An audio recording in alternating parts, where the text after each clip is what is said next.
Total Smith here. Make sure y'all subscribe to my boy Downtown Deuce ASAP. Come on, man. Destination restoration. Destination restoration.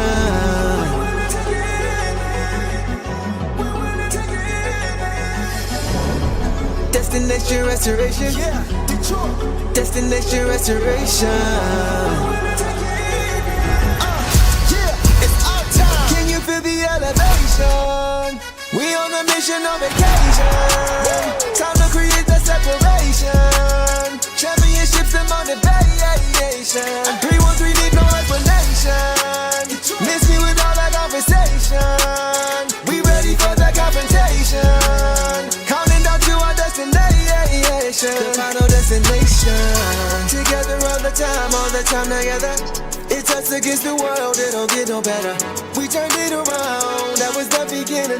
Coming for the crown, you know we winning. Time to put in the work, I'm about to go berserk. Taking our prisoners, it's my time. Yeah, I know that it hurts. Tear back on the church, you don't wanna see me in my prime. The mission is to ring, we're caught in everything. In the city, supporting the dream. Vision who I never seen, we deserve to be king. It's all or nothing, no in between. The clock is ticking and I hope you're listening. Don't touch me cause I'm sizzling. Physicality is tipping and mentality is menacing. The doggone body's crippling. Now the clock is ticking and I hope you're listening. Don't touch me cause I'm sizzling. Physicality is tipping and mentality is menacing. The doggone body's crippling. Yeah, feel the elevation. We on a mission on vacation. Time to create the separation. Championships and motivation. 313 need no explanation. Miss me with all that conversation. We ready for the confrontation. Counting down to our destination. The final destination.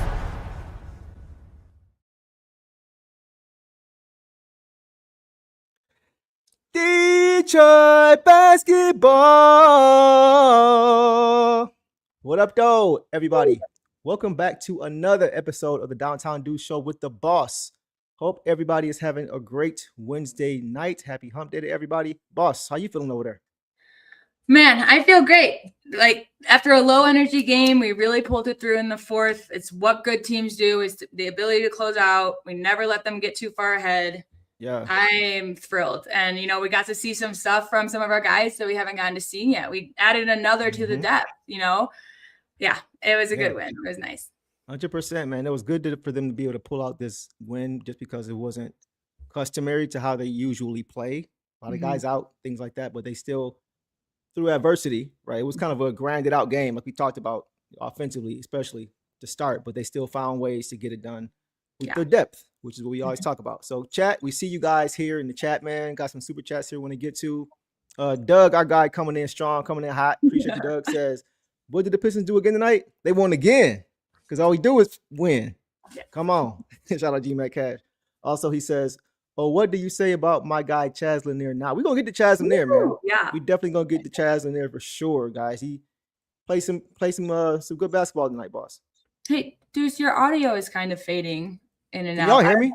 It's for me. I don't know if it's me or if you guys can hear him. To me, it sounds a little bit quiet. But Y'all let me know. Otherwise, we'll keep going. But if it's a little low, I'll see what I can do. I have to come back, leave and come back out again or something. We'll figure it out. Yeah, I you can guys hear you. Definitely... It's just a little quieter. So say it again. I can hear you. It's just a little bit quieter. Okay, I'll try to get up on the mic a little bit. No, you're fine. All right, cool. All right, guys. So let us know about that.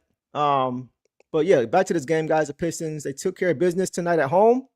They beat the Bulls 108-93 to improve to 28-9 overall on the season, winning their third straight game in the process. So, guys, we may be in the midst of another winning streak, boss, for sure. So, as far as the injury report, we will get to that first.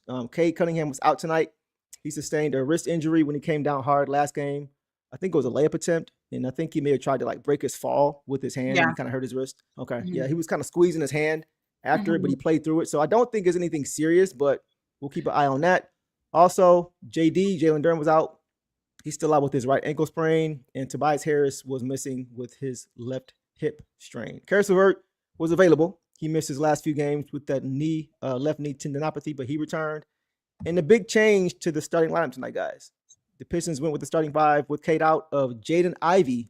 Yes, Jaden Ivey at the 1, Duncan Robinson at the 2, Ausar at the 3, Paul Reed at the 4, and Isaiah Stewart at the 5. So any thoughts on, well, let's get to your initial thoughts, boss. Let's talk about what you actually saw in this game, and then I'll chime in. What did you see tonight from this game?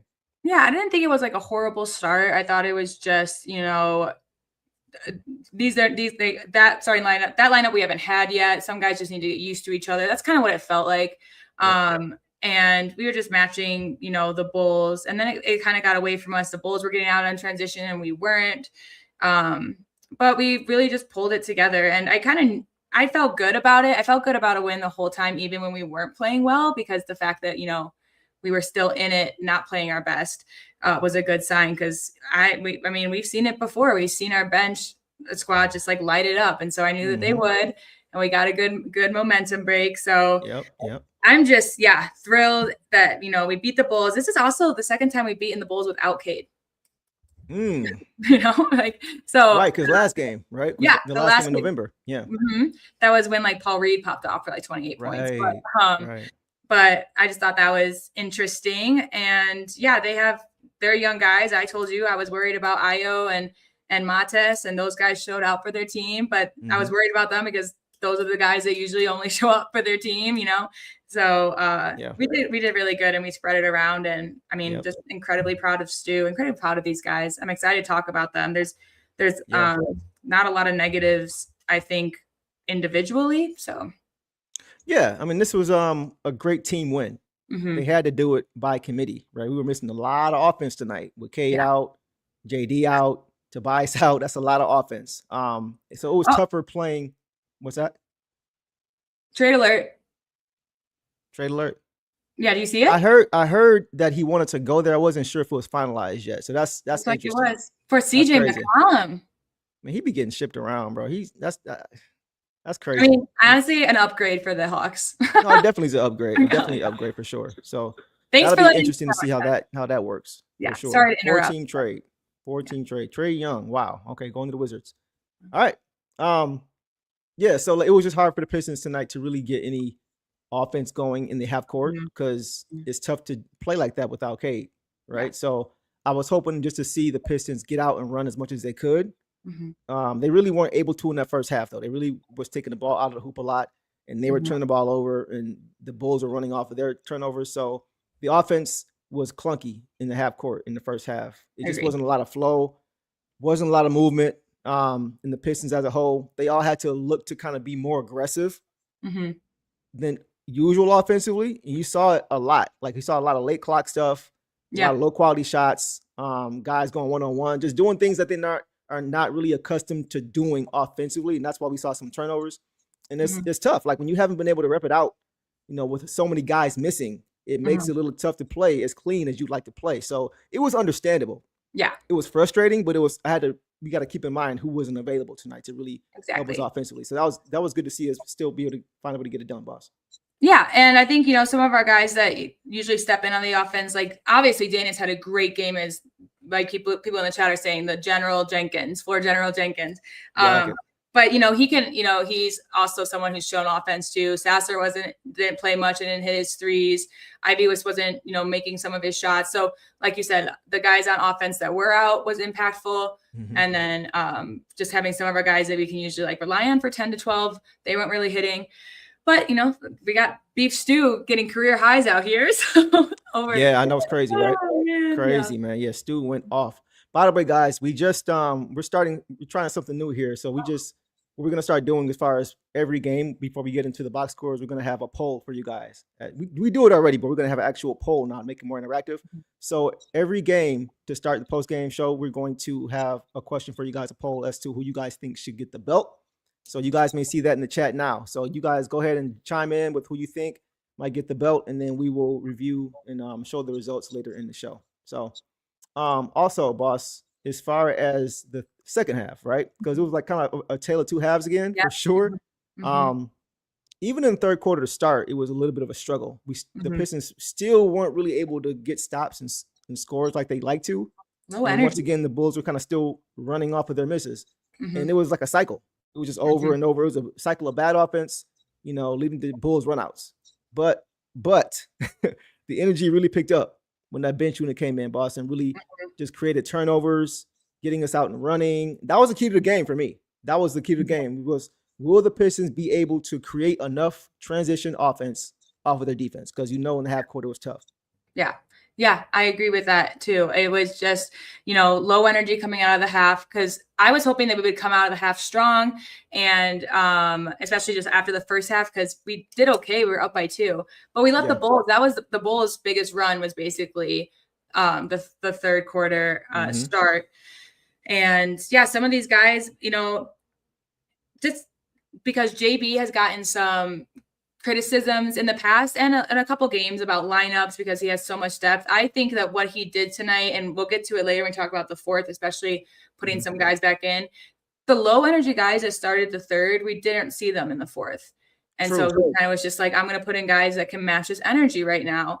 So that's just what it felt like. I think Kelser was the one who said low energy, and that's exactly how I think it was. It wasn't even, that we were doing anything necessarily wrong. We weren't turning the ball over like crazy. We did for a few possessions in a row in the third, but we got our spark plugs all off the bench. Ron, we'll get there, but he's the one who started it off, in my opinion. So yeah, Ron was huge, man. Yeah, Ron was huge in this game. He always finds a way to, whenever it seems like that's part of what he wants to be, his description. Like when he comes into the game, he's just going to be somebody who can ignite the offense, ignite the defense, just bring that spark plug off the bench. And he did a really good job of that again tonight.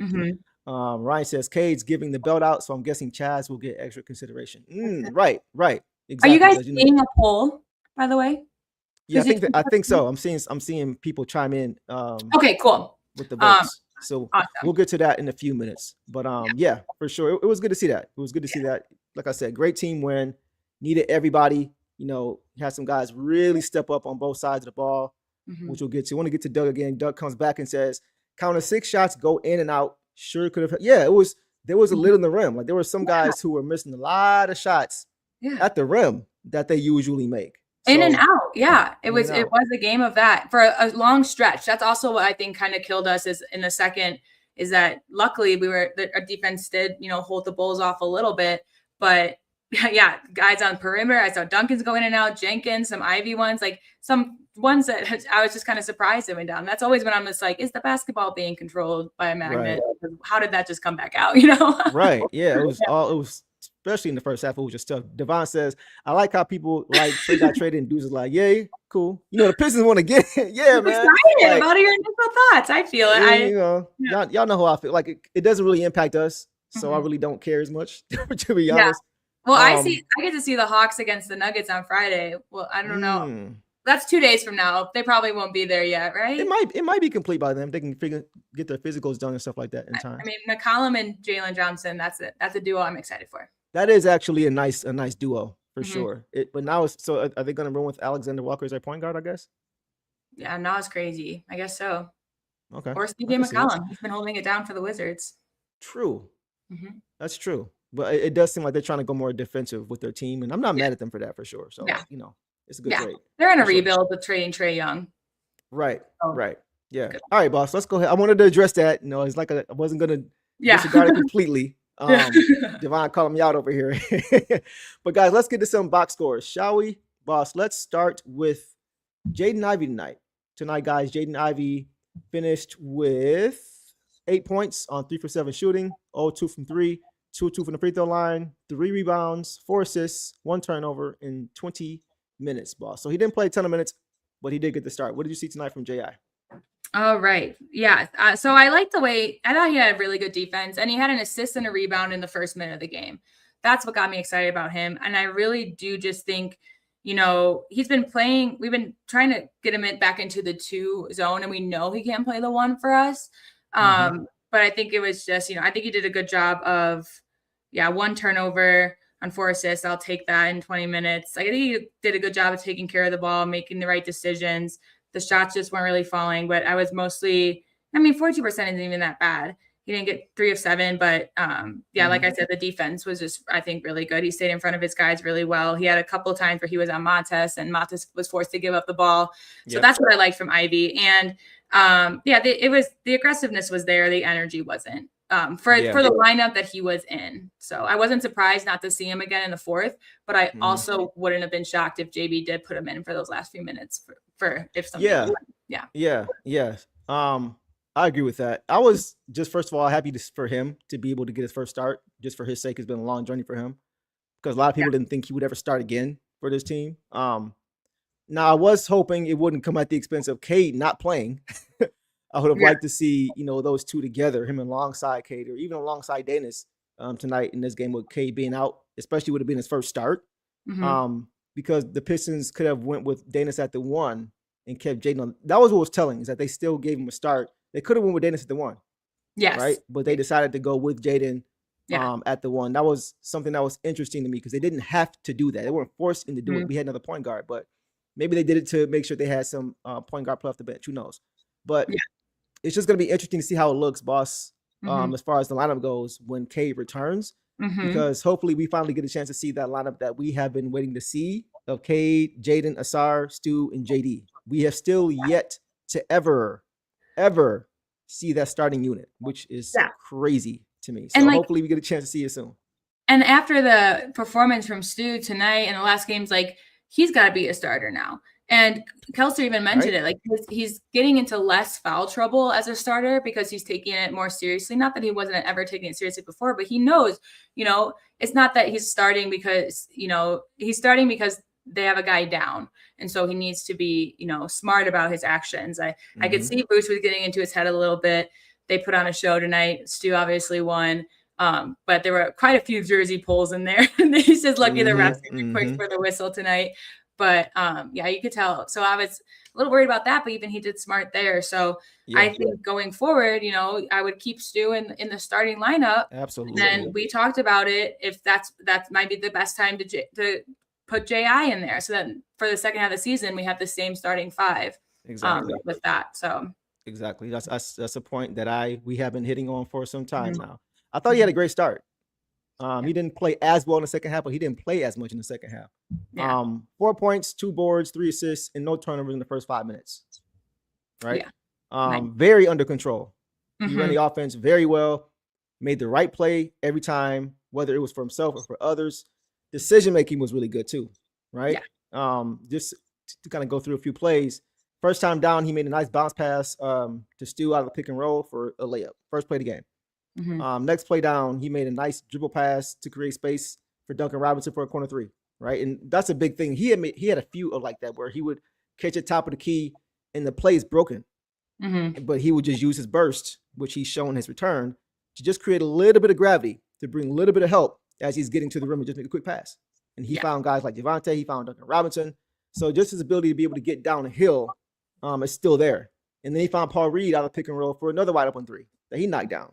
So he just made good plays under control. And for it to be his first start, I know he didn't play a lot, but he just is showing more and more what I think he'll be able to do for this team, especially when we got Cade back, right? When there's a lot more offense on the court and JD is playing. He started his first start at point guard without Jalen Duren, without Tobias Harris, without Cade Cunningham, and still play clean. That's so true. I agree. That's a big deal. That's a big deal. So I got to give him credit. And he had a tough floater too on Buzelis, and he got fouled. They didn't call that either. Yeah, his shots were nice that he was getting. And that's a really great point that you brought up, because I think, again, and we've mentioned this before, and kind of the way that they feed off of each other. If everyone else was just popping off and J.I. had this stat line and played the way he did, I might be like, oh, that wasn't a very good. But it was slow. It was slow on both sides for 3 quarters, or for two and a half, basically, quarters. And then, like I said, we saw him a little bit in the third, and they were sluggish. And tale of 2 halves. He didn't play in the second half, so I don't really know. But I think JB made the right call with his lineups in the fourth. So I'm not mad about it. But like you said, clean. I'm not upset with Ivey's play, and definitely not his start. He definitely helped us keep it close in the first, at least. For sure. Yeah. Shakir says, I think it's disappointing not letting Ivey play not enough minutes. Mark my words, this is going to come back to hunt them when he goes somewhere else. 15, 20 minutes, you can't get. So, I don't know if the fact that he was starting meant that he was going to get a ton more minutes. I thought he might because of how many he played the first half. He didn't play that much in the second half. I don't know if they're still watching his minutes, because just because he started doesn't mean he's going to play 30, right? But I was hoping to see more of him because I thought what he showed was a lot of positives, on both sides of the ball, especially defensively too. Yes. Like, I think he's going to be a really good defender in this league. He may not be a top defender, but he's going to be a very capable, above average defender. Because if you watch this game, like we've seen it all season too, no hunting him out, right? Not giving up a ton of penetration on dribble drives. He wasn't missing assignments. He was a plus defensively. Yeah. Like, guys couldn't really score on him, right? There was like one or two plays where you see Herter kind of sneak by him, but other than that, he was staying in front of everybody, having to give the ball up, forcing guys into tough shots. So just defensively, his speed and strength, and then his awareness, his defensive awareness as far as playing team defense was big. I think it's early, but I think we can already see just how he's going to upgrade that starting 2 spot on the defensive side of the ball. Because we've seen at times guys kind of get hunted out, and it really has compromised our defense. And it doesn't happen with him. Right. He did struggle versus someone, but but he also forced into some tough shots too. Yeah. Like, it was a very solid defensive performance as well. So I would have liked to see him play more. That was my only gripe, but once again, he may be under restriction still. Yeah, exactly. That's what Clara just brought up. Seems like his minutes are still being watched. If anything, it's mental. Yeah, could be. But also sometimes, it was a low whistle game, and sometimes whistles help you, get a feel for what you need to do on defense. So, sometimes even you realize you foul a guy and the whistle's not called. That's also just like a pause, some hesitation. So I think it was just the way that the pace of the game at moments we could have seen more of JI, but I've also talked about how he's just growing from like getting back to where he is, but growing. And I think tonight we saw that defensively.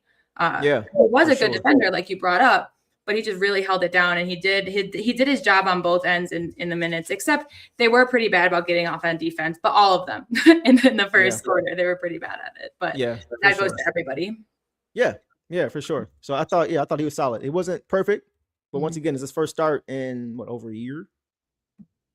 So it's been so it's been a long time. So once again, it's still early in the season.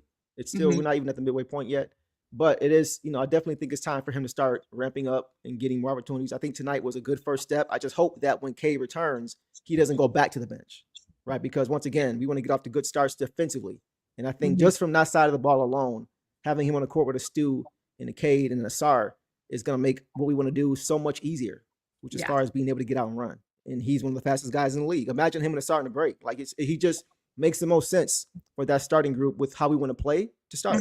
So I was just glad to see him out there. Hopefully he'll be there more permanently in the shooting guard role as opposed to the point guard role. And he can play with Cade and the game will be even easier.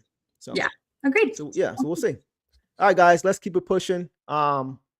And let's check out the poll first. So let's see the poll results on here. So so here we have wow, Stu 85% as far as who gets the belt. Stu 85%, Chaz at 8%, Daniss at 5%, and other at 2%. So I think we all agree.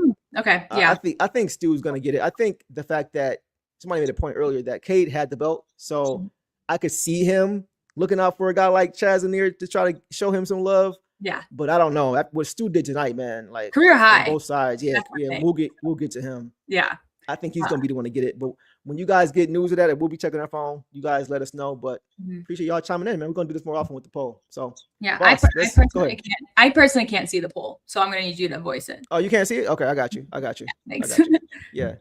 All right, so guys, let's move on now to Duncan Robinson. Tonight, guys, Duncan Robinson finished with 12 points. 4 for 9 shooting, 4 7 from 3, 1 rebound, 1 assist, 1 turnover, and a block. Okay. In 23 minutes. What did you see tonight from Duncan Robinson, boss? Yeah, I mean, 4 of 7. Those are better numbers in terms of threes. I think he did really good there. I think he just showed a lot of effort. He was one of those guys that also had a lot of energy tonight when other guys didn't.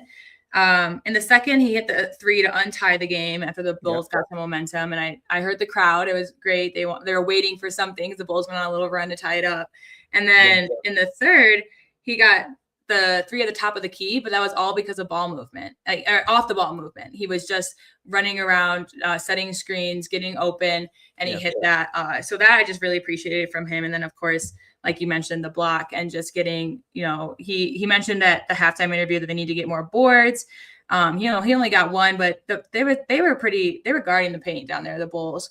And I know that Duncan, usually gets us 3 or 4 the way that he moves and gets there. So 12 points is that we needed them, and we needed his threes. They were timely again tonight. So I liked what I saw. I did too. Yeah, he was solid. I mean, we saw it all night that the Bulls were just packing the paint. Like they were forcing us, which is why Chaz Lanier got a chance to play, because we needed some spacers out there. I think Duncan did a good job of just spacing the floor, just being a threat. Just I'm telling you, space. Chaz Lanier was not on their scouting report, so that was the other wrench. That's the death that piece we talked about. So because no one guarded him tightly around the perimeter. So so it was just good having him as a threat.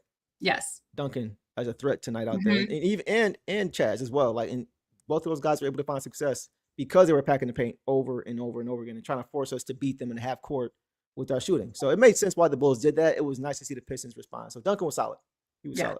Absolutely. Let's keep it pushing, guys. Let's go to Ausar Thompson. Ausar tonight, guys, had 11 points on 5 for 11 shooting, 1 or 2 from the free throw line, 8 boards. That led the team. 3 assists, 2 turnovers, 3 steals, and 2 blocks. Some big time numbers there in 29 minutes. Boss, take off on Ausar, backbone of the defense, Tasmanian Thompson tonight. Yeah, he got boards, and he got tough ones. I mean, he was bending his body in half, like he was flying in. He was being fouled on a few of them. He just held onto the ball no matter what, and I really appreciated that from him. He forced the Buzelis turnover with 20 seconds left in the half, which was nice, just to keep them from tying up the game for getting any momentum. He had that really nice jam off the dish from Reed, and then he had a block on Buzelis towards the end as well. He was a guy, again, I was happy to see him being subbed in the 4th. So, because he was a guy that also played with a lot of energy tonight. 3 steals and 2 blocks. That's just fantastic. And he made, 50%. That's his free throws, 1 of 2. I'll take it. Just 2. I'm not mad. Yeah. Some fouls, some turnovers. I do like, we talked about it when he started with Ivy. He kind of was the guy that inbounded the ball to, but then he got rid of it to Ivy at the top of the key, which is something I'd like to see instead of dribbling into the paint and pulling up and not knowing where to go.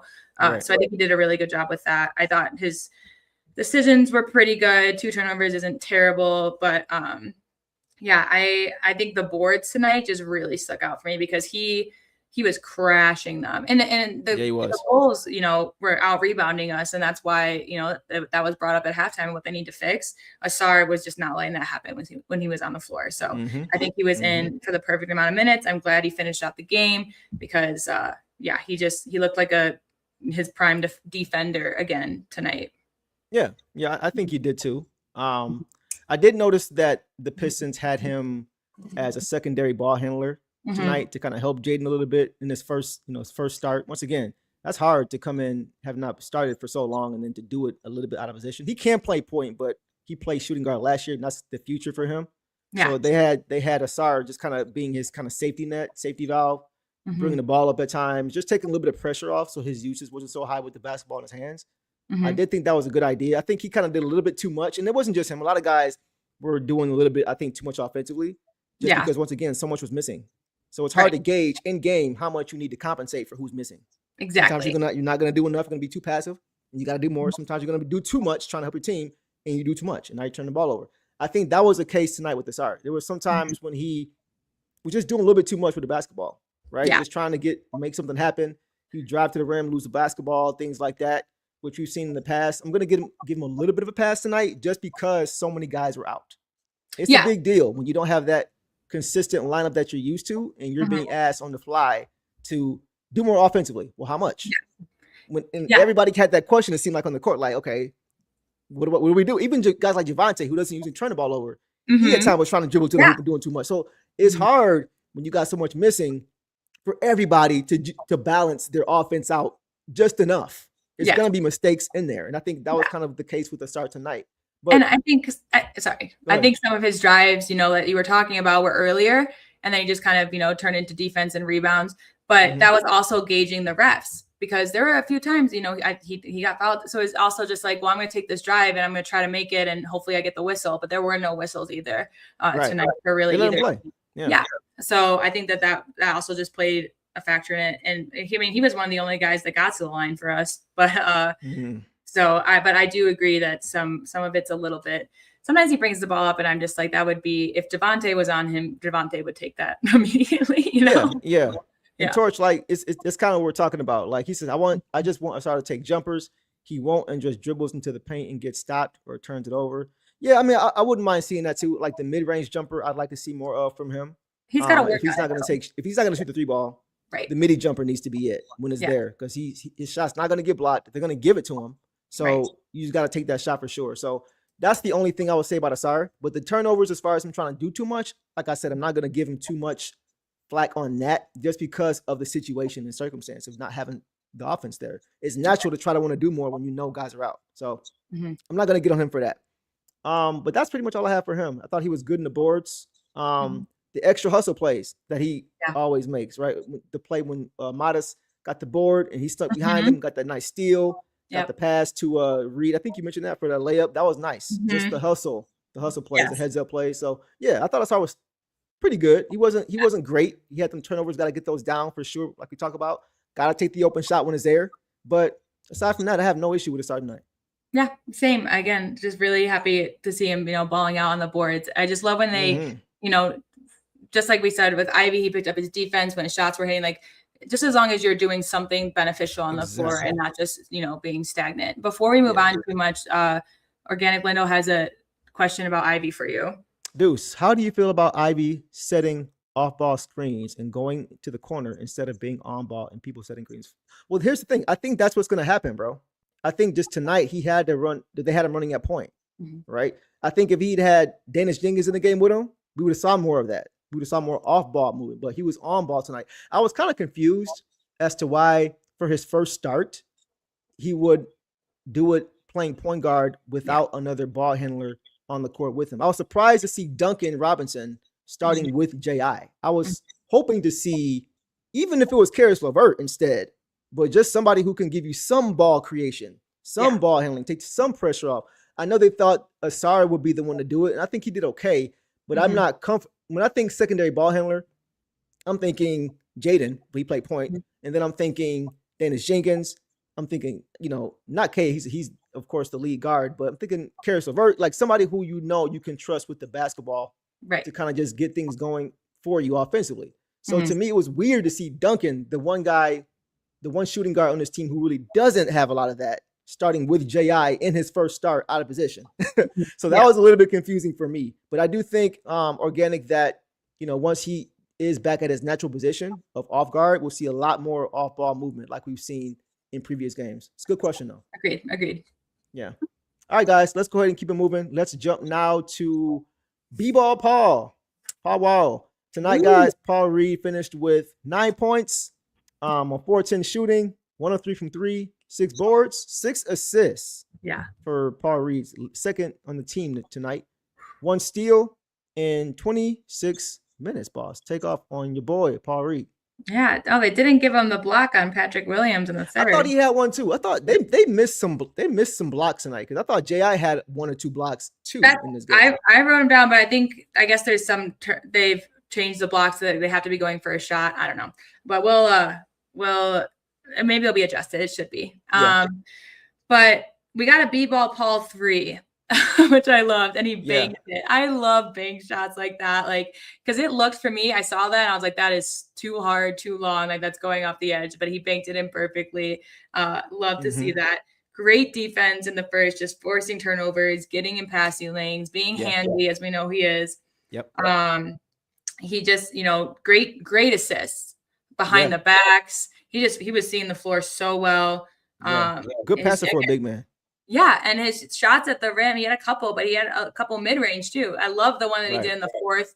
I mean, his arm just stretched all the way out to make sure that ball got in there with a nice touch. He kind of pulled a Vucevic. That's Vucevic's spot, is that one-handed little touch in. So I think he did great on Vuce as well, just like Stu did. He really, the one guy, their backup, Ulbrich, could not stop Paul Reed. Like he got kind of buns, bro. Yeah, well, he had to hold on to him. To make sure that Paul Reed could not get that offensive board or tap it back in. And so that was just nice to see. I I love the B-ball Paul effort. I really do. Like, he'd be probably 4th on my list for the belt tonight, just the way he played. Yeah. Let's check those results again. Yeah. Let's check those results again. So we have, okay, holding steady. Stewart 85% for the belt. Chaz at 9. Daniss at 5. And everybody else other at 1. So it looks like, according to what we say here and what we think, looks like Stu's going to get that belt. So y'all keep us tapped in on that. I'm with you, boss. I thought he played great. Right. Once again, he was one of those guys who was a box score deceiver tonight. Right? He didn't have a ton of points. Only had 9. Solid. Right. But once again, he just made plays. He made plays. He had first of all, he had great energy. He's always got great energy. Yeah, exactly. But he created a lot of extra possessions on the glass. Even if he didn't secure the offensive rebound, you saw a lot of stay here.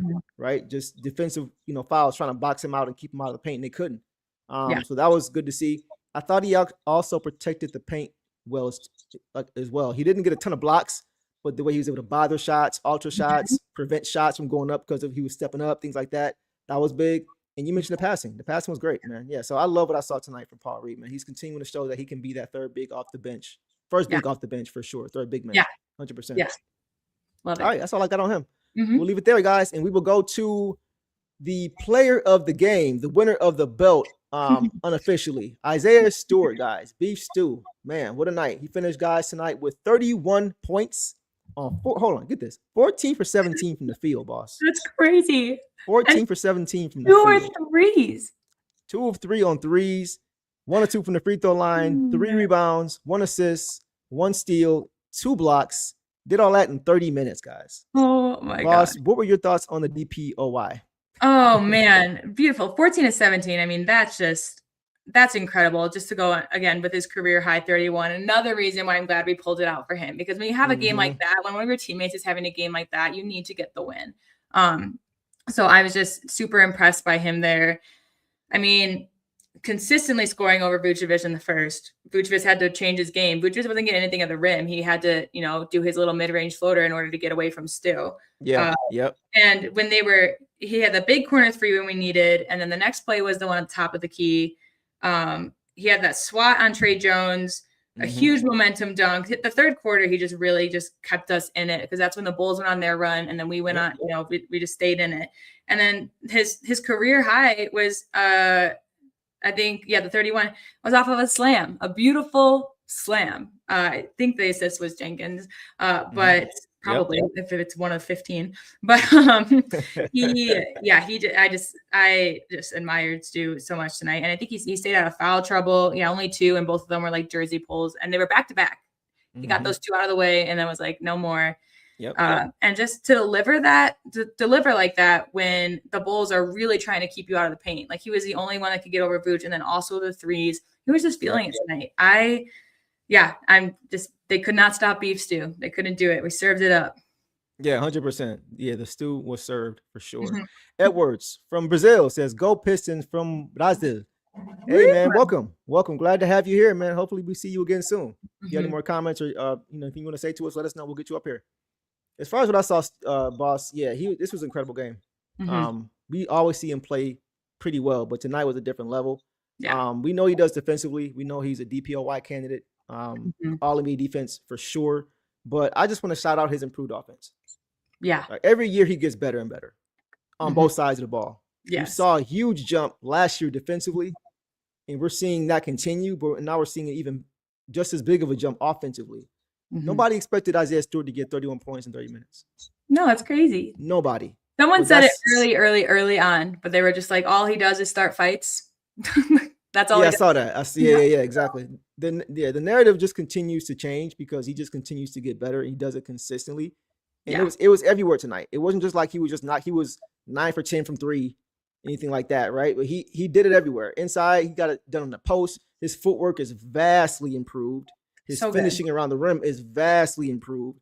His patience around the rim is like, I would see him in the past when he would catch the ball in the post. Once he gets his 2 seconds, he's rushing because he doesn't want to get caught for that 3 seconds. He's got that timer in his head now to know how much time he has, and that's what allows him to be patient. He just takes his time and makes the play. And he's gotten so much better just finishing around the rim, man. He's taking his time. He's using his strength, his size, and he's using his body to shield off bigger defenders. Yes. Yeah. Right? He knows how to get into your chest, get you up off your feet so you can't go vertical, and get the shot. Like he's just gotten so much better at the little things offensively this year, and this made a huge difference. Like he was one of the guys, boss, visibly one of the guys who you could tell was looking to be more aggressive offensively in the half court, right? When it wasn't there in the transition, you could see him calling for the ball. You see him at the top of the key, working his way to the paint. Like he was just one of those guys like, okay, I know I got to pick it up tonight because Cade's out, JD's out, Tobias is out. I'm going to go help my team offensively. He did that, man, all night long.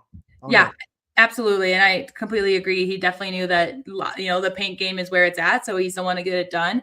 And just to go off your point about, improving as an offense, I think he has such a great IQ. We've talked, Natalie Kerwin talked about how he watches every game or he's prepared, so prepared. He watches when to time things. His timing on blocks is impeccable. You don't see him getting called for 3 seconds in the lane. That's usually a Duren thing or a Paul Reed thing because they're, just trying to do it. But like he's playing so cleanly and so well. I was seeing all day today. There's something Gobert's having a season high, and they're talking about how he's, needs to be DPOY of the year, but they won't give it to him in his 5. They're like, he's just having a year. Like, oh, he's second in the league in blocks. And I'm like, to who? Or third in the league of blocks. And it's like, well, it's behind Wemby and Stu. And then it was like, and second at percentage at the rim, not allowed. I was like, well, second to who?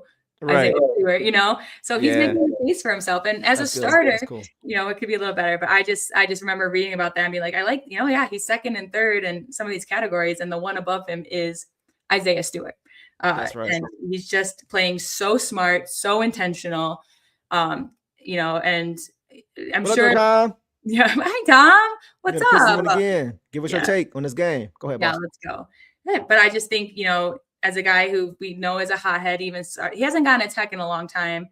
Yeah. He hasn't gotten, the team in trouble and not in trouble. He never really did, but he's just playing just so smart right now. There's something about him. He's in rhythm. He's in a huge rhythm. He's finding his peak, and tonight was huge. And I think that we're going to see more of it. So yeah, we're definitely going to see more of it. Chris made a point here. Here we go. Chris said beef stew had his potatoes, carrots, and onions. You name it.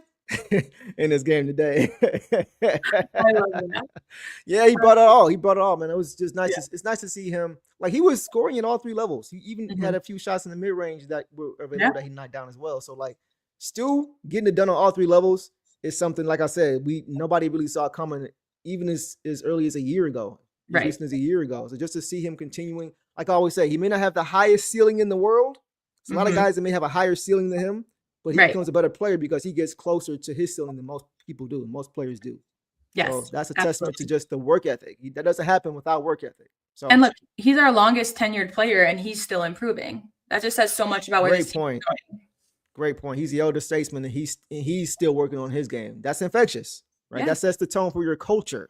Yes. Right? That's why you don't trade a guy like him, like some people were saying just as recent as last year. They had Stu and all these trade packages, right? But once again, patience, time, reps, all that stuff goes into it. So once again, it's just nice to see another homegrown guy, as far as being drafted here, continue to grow his game and be one of the pillars of this team for sure. Yeah. So my Outtro says, doesn't matter coming off the bench for DPOY. I don't think it's off the bench. I think it's just how many minutes you play. That was what made him ineligible last year for all NBA defensive teams. Barely. He is playing a little bit more this year already. Yeah. But like we said, I think, the way what he's done tonight just goes to show that he should be in the starting lineup because the 2 big lineup is working.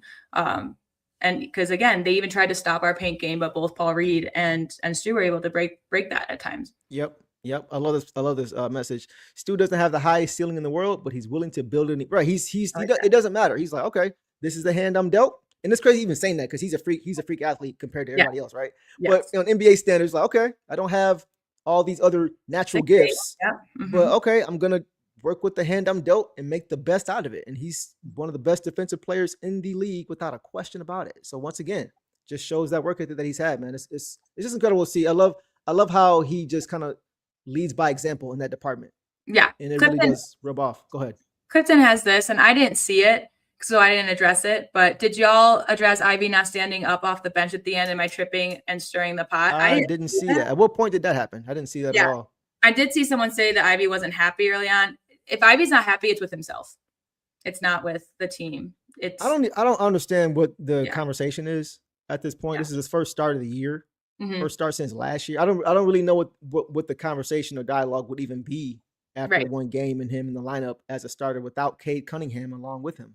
Or Jaden, like so many guys were not even available to even really give a fair evaluation on how he looked tonight in that spot.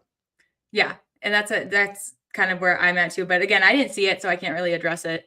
So I don't think it's anything malicious. Ivey's not that kind of person. I just think if he was upset for some reason, I think he's just because he has high standards for himself. Yeah.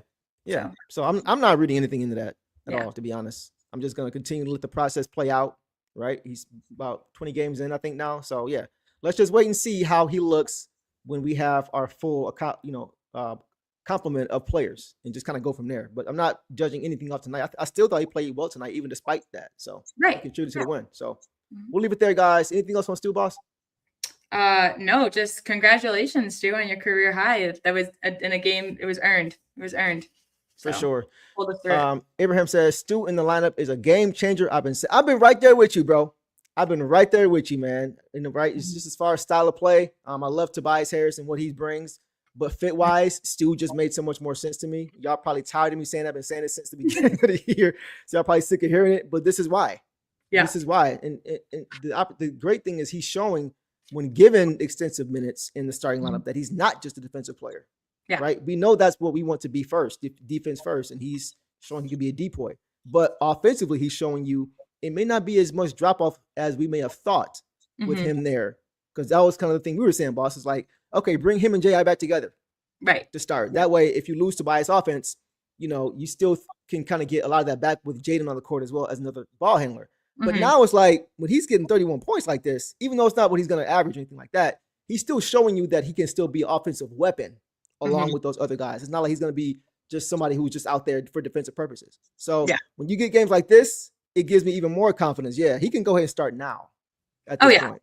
You know what I mean? Along with Cade and for sure. And for sure. So again, just the pace of the game was weird overall. So it's just, I don't like what he brought last game was huge. And it's just getting, and like you said, if he's out there with Cade, I think it's a little better. He's also been, shifted to the shooting guard role since last season and since before his injury. So the point guard, like you said, I mean, he's something we know he can do because he's done it for us when Cade was injured in his rookie year. But yeah, I think that he is just, I think he did great for being thrown into the position tonight, being not only his first start in over a year, but also not as a shooting guard, but as the point. Right, for sure. I saw somebody, Devon says, J.I. has 3 kids. He could be not smiling over it. Man, as somebody who's got 2, I agree with that. Sometimes people are like, why you look so mad, bro? I'm like, what you mean? I'm straight. He's like, let me fix my face. So I know what that's like. I know what that's like as well. All right, guys. Let's go ahead and get to some reserves. Boss, let's start with the man of the hour as far as the bench is concerned, in my opinion. Okay. Daniss Jenkins, man. Daniss Jenkins tonight in this game was incredible. And not even just from a box score standpoint, but we'll get to that. So tonight, guys, and this is why I say that, he only had 2 points. Only had 2 points, right? He didn't shoot well. 1 for 8 overall. 0 for 3 from 3, right? So he couldn't throw it in the ocean. 6 rebounds, 15 assists to 1 turnover. That's crazy. 15 assists to 1 turnover. That is insane. We had 8 for the game. Heisenberg shouted that out. He was a big part of why. Fantastic. 1 turnover to 15 assists, 1 steal in 28 minutes. So 2 points. You might see the beginning of the stat line say 2 points, 1 of 8 overall, 0 3 from 3 in 28 minutes. Why was he playing so many minutes? Yeah. Like we always say, boss, if you're not doing it somewhere, you can be doing it somewhere else. Yes. Impact wise. So I will let you take off on Tink and let us know what you saw. Well, first of all, I think they shorted him a steal because I have him having a steal in the second and in the fourth. Maybe again with deflections and someone picked it up. Who knows? But yeah, just great on defense. Again, 1 of 8. He was one of the guys that like his shot would just go down. Like it usually got in the area, but just like would not sink. But the 15 assists is nuts. I can't even. My favorite one was the one where he drew the entire. It was like really short shot clock. He threw the entire defense down to him, and he did like a no-look hook over. I thought it was going to. I think Ron was there, but nope, it went over Ron's head to Chaz Lanier, who's drained a 3. He had a couple of them like that. And I mean, that's the cruise connection a little bit, but that's also just, Daniss being Daniss and knowing where people are. Yeah. Like you said, he had a couple like that where I was like, where is that going? Because Yep. they went over other guys because he just saw Yep. that he saw where it was open. And again, not scoring. So what he did very smartly was make the defense come to him. And even, they know he was in the scouting report for sure because he only got 2 points. So why are they coming to him? Because he's forcing them to, because he is a threat on offense with shooting, and he was getting into the paint where they were trying to all collapse, getting to the right people. Just fantastic. I mean, he had that great lob to Stu. That was Stu's slam and then he did it again. Then he did it again the next play. And then, the insane assist to Chaz for a 3. What can you say about just fantastic passing, great defense. I think he did great on Ayo and he did great on Mates. Just some of these guys that can really move. Great on Trey Jones. And then, just like you said earlier, just because he wasn't scoring, he just switched it up. It's what he can do. Everyone was saying earlier, General Jenkins. I like that. Yeah, General Jenkins. I mean, there's so many. There's so many nicknames you can call him. Jenkins Sanity and that. But I like General Jenkins. I'm gonna let Vince live on that one. That's Vince's. That's Vince's card. Go ahead. Yeah, but I just love the General one because that's exactly what he was tonight. Facts. With yeah, for sure, guys. If anybody had any doubt about why Boss and I have been saying that Daniss Jenkins needed to be on this team, tonight showed why. With Cade Cunningham out, this is why. Yeah. Emil says he has become the player with the most assists in a single game off the bench since Smith. Yes, that was in 2017, guys.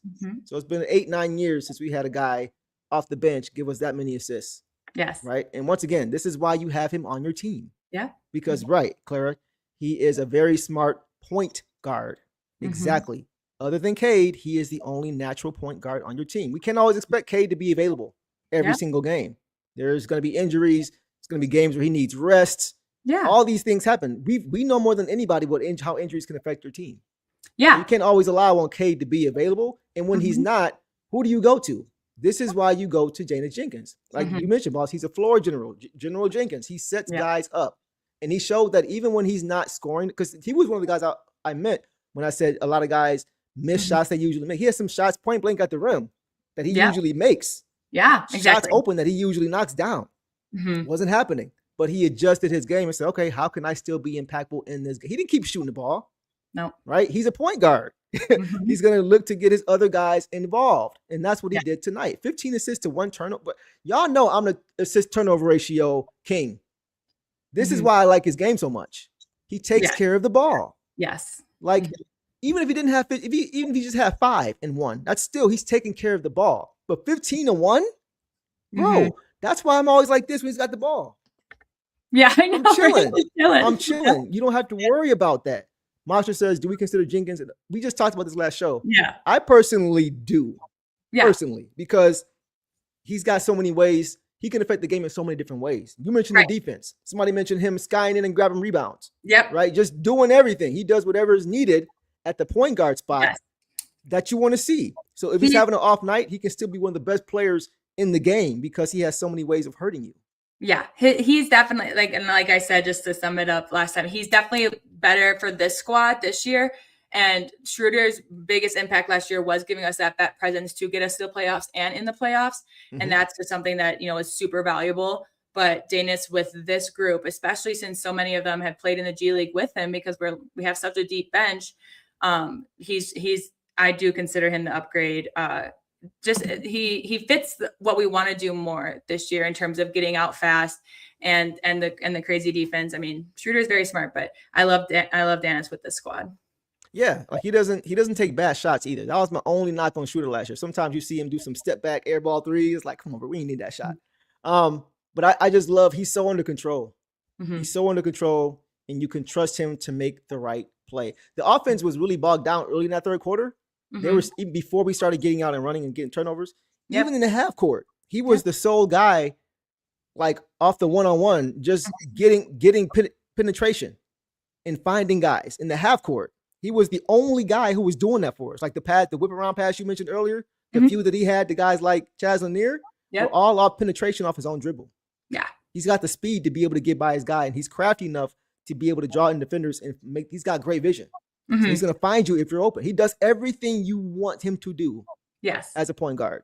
There's Yeah. nothing lacking in his game Yep. at all. Good defender, can score the ball, good shooter, good decision maker, great leader.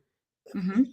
He Yeah. does everything. Yeah. He literally does everything. Yeah. Oh, and by the way, he can play off ball too if you need him to. Yep. So it's like, there's no way that anybody at this point, boss, is not on the train with us as far as why we wanted him to stay on his team, Exactly. play more than just the G League, but Yeah. to be an NBA player. And he's shown he could be a starter for an NBA team.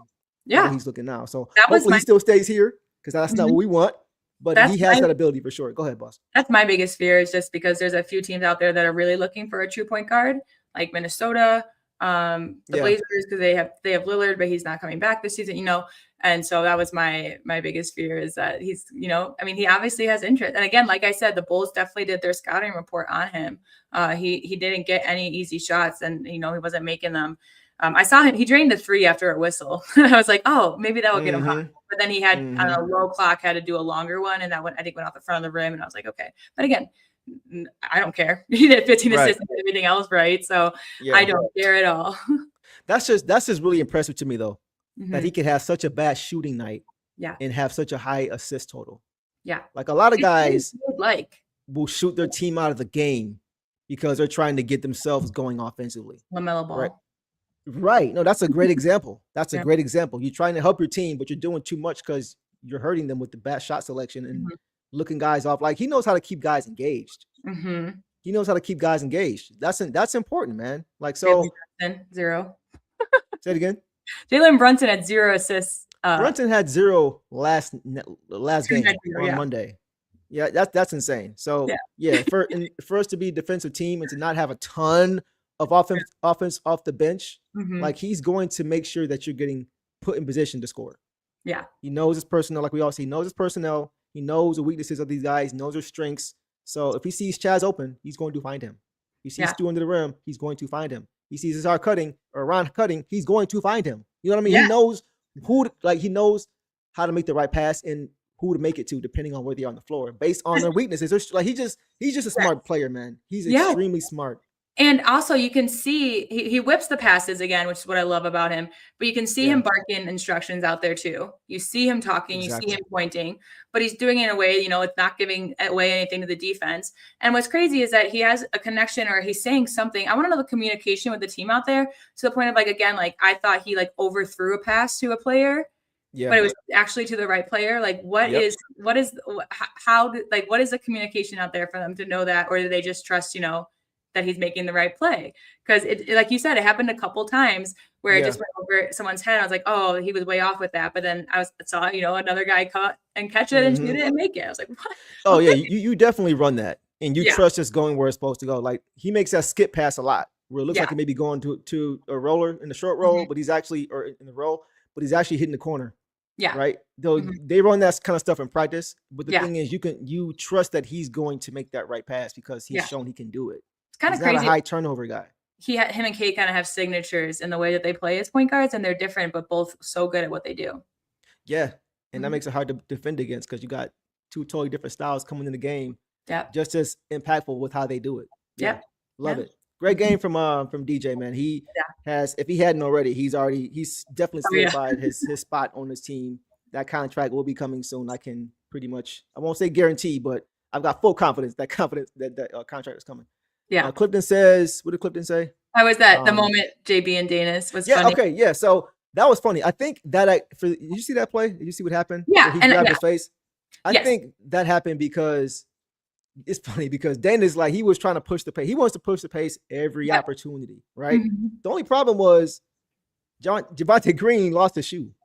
Yeah. So they were trying to get a timeout. It was like a minute of game time that had went by without a shoe, and he's trying to still play, limping around. Yeah. The coach is like, bro, call the timeout. Yeah. And he's like, bro, I'm pushing the ball. What you mean? Yeah. Yeah.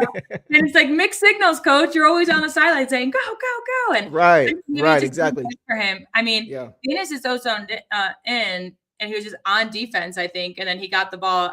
He probably just didn't even realize that Javonte lost his shoe, honestly. Because he's just pretty locked in. Or maybe he just didn't hit. But yeah, it was just like, just took a few more seconds off the clock by not calling timeout immediately, but it was okay. Like you said, it was funny. And I think, we just saw the JB hug Cade the other day, which is like a funny also mistake stuff. It's just showing the rapport. And that also made me feel confident that we were going to grind this out and win because they're feeling comfortable. They're not feeling at ease. No one's getting yelled at. No one's getting angry, except, JB did have his angry dad face on. I was just about to say that. Yeah, you can go ahead and take off about it, but it was because of missed assignments and some defense, which happened in the end of the first and then the start of the third. It looks to me like he's like, all right, guys, it's time for us to advance to a different level of basketball now. Yeah, it's like his standard for what he's going to not trip about has changed. Yes, he's starting to focus more on the things now that they need to do to get to that next level. We're halfway. Like, we didn't see him usually barking like this early in the season. The last couple games now, we've seen him barking at guys and calling quick timeouts and got the stank face on because of one missed assignment after they have played pretty solid up to that point. That's what's telling to me is that you see them play solid, play good basketball. One missed assignment, he's like, no, what are we doing? Like, we should not be making these mistakes anymore. I love that. Yep. Because it's like he understands, okay, we got to continue to get better. We can't regress and have these lapses. We got to do it at a high intensity mentally for 48 minutes. So I like when I see him when we have the lead, like when we're playing pretty solid. Yeah, one mistake and he ain't playing. That's what I like. I told you, I said that on the pod. I love that. That's what I liked about Larry Brown because he would hold guys accountable for things. And just like Chuck said too, it's a great point. Every player from Cade down wants to be coached, and that is not the norm in today's sports world. Yeah, and I think some of the young guys coming into the league, it's kind of refreshing. I think that a lot of them do want to grow, and they have a lot of energy. And I just really like some of the young group. But I totally agree with that. These guys, I mean, including Cade, they want coach to make them better. That's why they're thriving. And that's why, he can call those timeouts and know that those guys aren't going to make that mistake again. Because the second timeout when he was mad, it wasn't because of a Ron misassignment. It was because no one was getting back. Like, it was different reasons. But then they made up for it. So, and that's what he's going to require, or else he will sit you. Right. Exactly. Yeah. Lindo, it's like nitpick time. Like, if we want to get to that next level of being a championship team, you can't have the mistakes that hurt you. You can't be shooting yourself in the foot. Especially with things that you can tell they've already worked on. Because some of the things, we'll get to it in a minute, but some of the things he was upset about are things we've seen players visibly barking at their teammates about, right?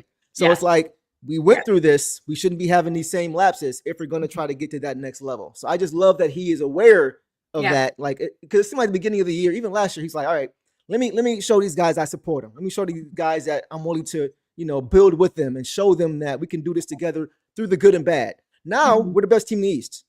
So now it's like, okay, we've shown what we can do to this level. Now we got to kick it up a notch. If we want to stay here and continue to elevate, we can't keep doing this. So I just like how he's continuing to raise the bar and push the limit on these guys and not allow them to rest on their laurels or to regress or to have complacency. No complacency. That's what I love about Coach. 100%. Yeah, I agree. And I also think it's a sign going towards also just like buckling down and the continuity of it. Like, again, I think he played 10 people in the first, maybe 9 with the injuries, but I think it is just a sign that he's just like, okay, like, who's going to step up and take the moment? Like, who can I trust on to work well together, which again, we'll get to it later, but like the finishing lineup tonight, I just really admired JV for doing it that way because I had my concerns about low energy and guys getting, tired and having to sub guys in that weren't doing it for us, and he just did the exact right moves. So yeah, for sure. I totally agree. Coach is doing a great job. I want to get this really quickly, boss. Philip says, tell me why this lineup wouldn't work. Jenkins, Cade, Sasser. Ausar, my bad. Jenkins, Cade, Ausar, Stu, and Duran, plus now the bench lineup better defensively, offensively. The only thing with that, I do like Cade and Jenkins together. They look really good together. I ain't gonna lie, just having those two ball handlers on the court. But that's the problem, is that you got both of your point guards on this at the same time. Yeah. So unless you're going to stagger and rely on one of those guys to keep playing when one sits down, that could be a problem. But what if they both kind of get in foul trouble? Now you kind of got another issue. I like maybe in spots at times playing Cade with Jenkins for a few minutes here and there. Yeah. But I like it. I like having J.I. on the court with a Daniss Jenkins. I like having, J.I. on the court with a Cade. I like having Caris, if you're going to have him play, on the court with a Cade or a Jenkins. Just having a ball handler on the court at all times who is a pure point, who can set things up and just set the offense up for you, I think is important. I do think that's interesting to look at, though. What do you thought? Yeah, and like you said, we've seen it a couple of times already. I think against the Heat was when Cade and Jenkins kind of closed out the game together. Yep. So we've seen it when they're offensively hitting it. But like you mentioned earlier, for Cade to come in and do his stuff, and then him go out and Jenkins come in and do different stuff, but in still a really, good way and still positive.